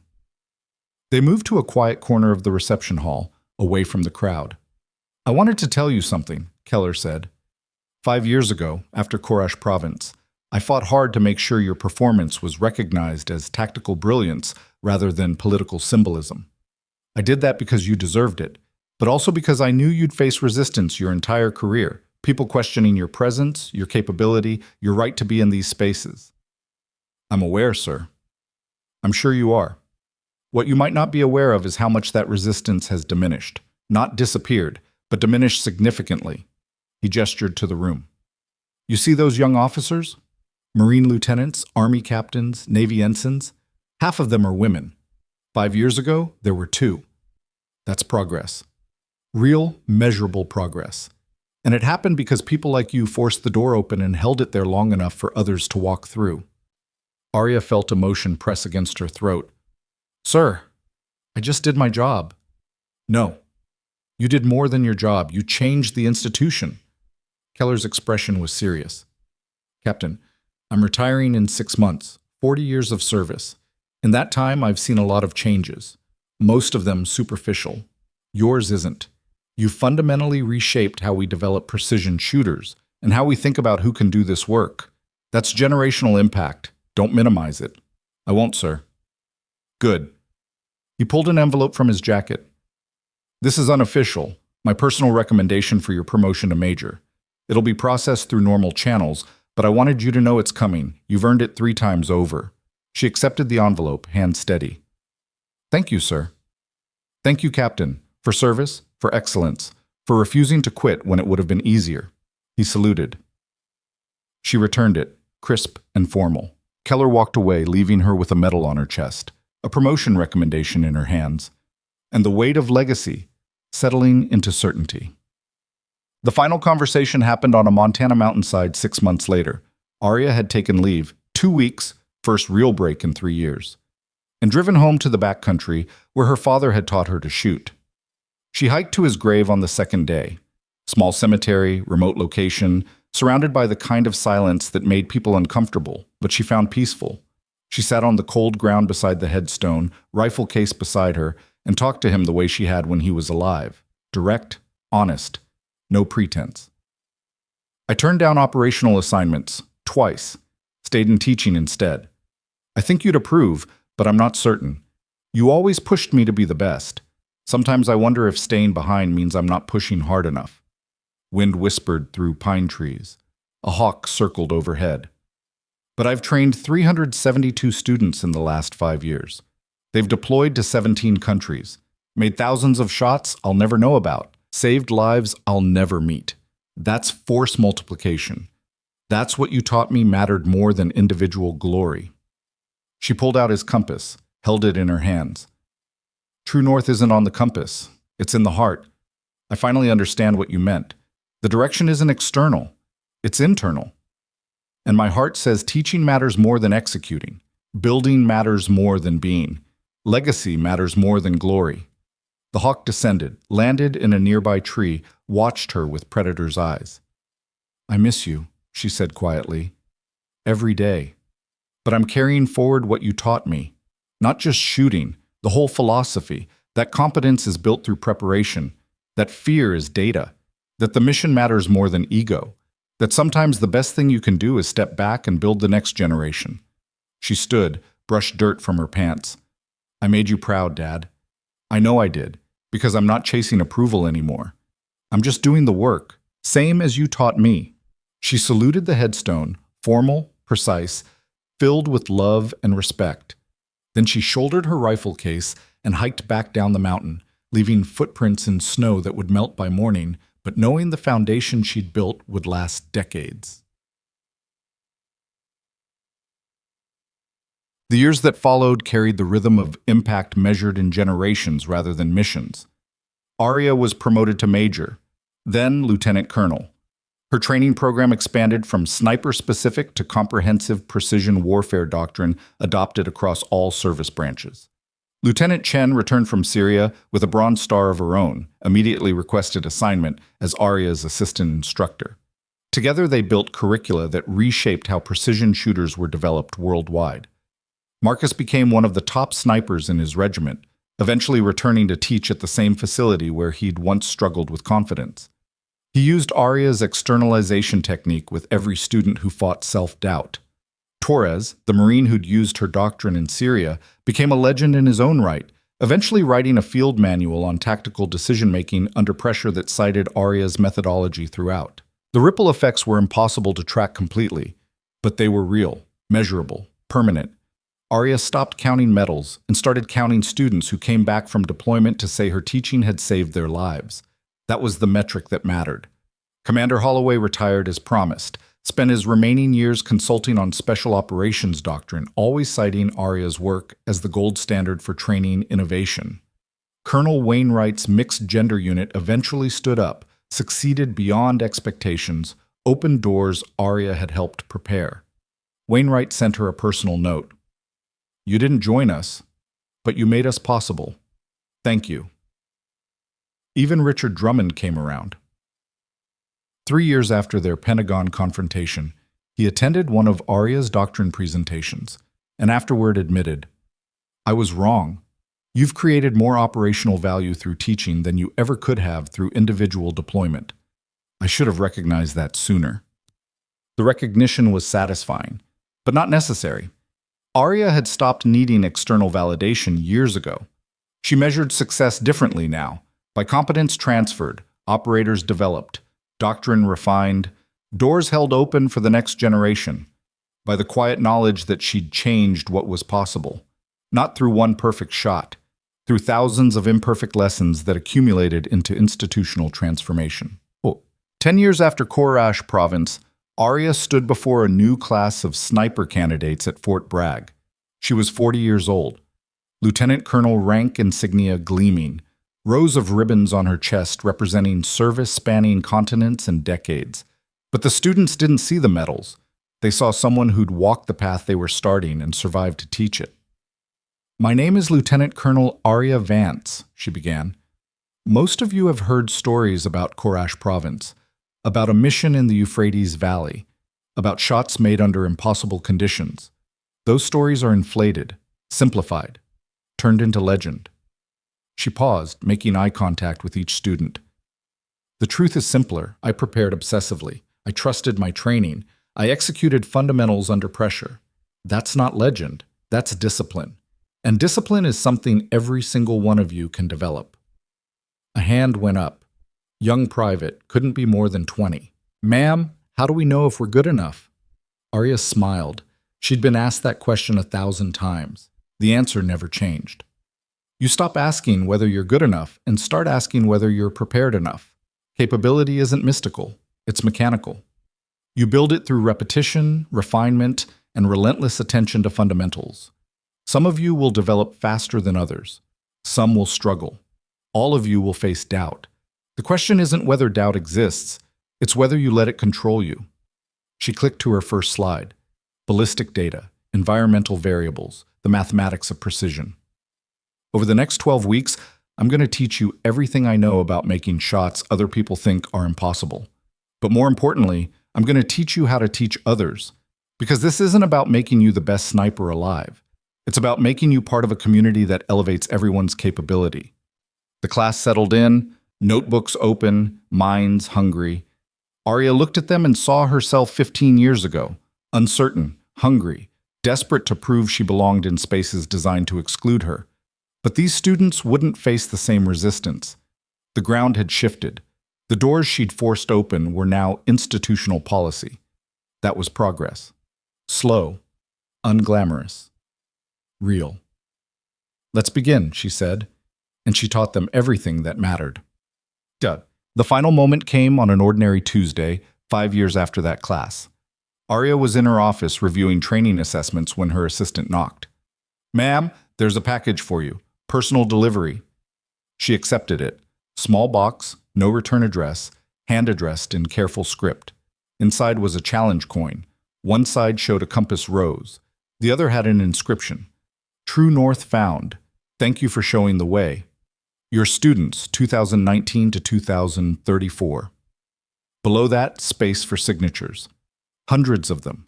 Every student she'd taught over 15 years, each one adding their name to the collective gratitude. Arya held the coin in her hands, feeling the weight of legacy earned through patient, relentless work. She thought about her father, about Korash Province, about choices made and paths not taken, about the knowledge that she'd done exactly what she was meant to do. Not chase glory, build competence, not prove herself repeatedly, transform the institution that had doubted her, not be the best sniper alive, create hundreds of excellent snipers who'd outlast her career and carry forward her methods.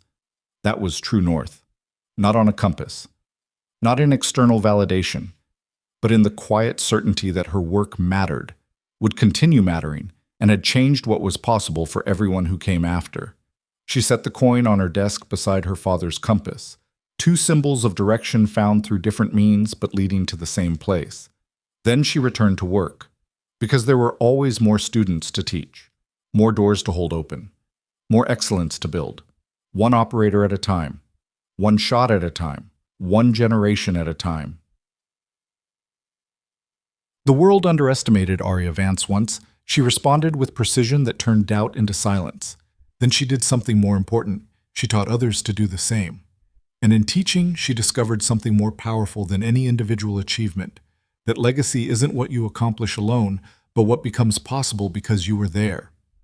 When the world tells you that you don't belong, don't waste energy fighting the narrative. Just perform so undeniably that doubt becomes irrelevant. Then turn around and build the ladder for everyone climbing after you. That's how you change everything.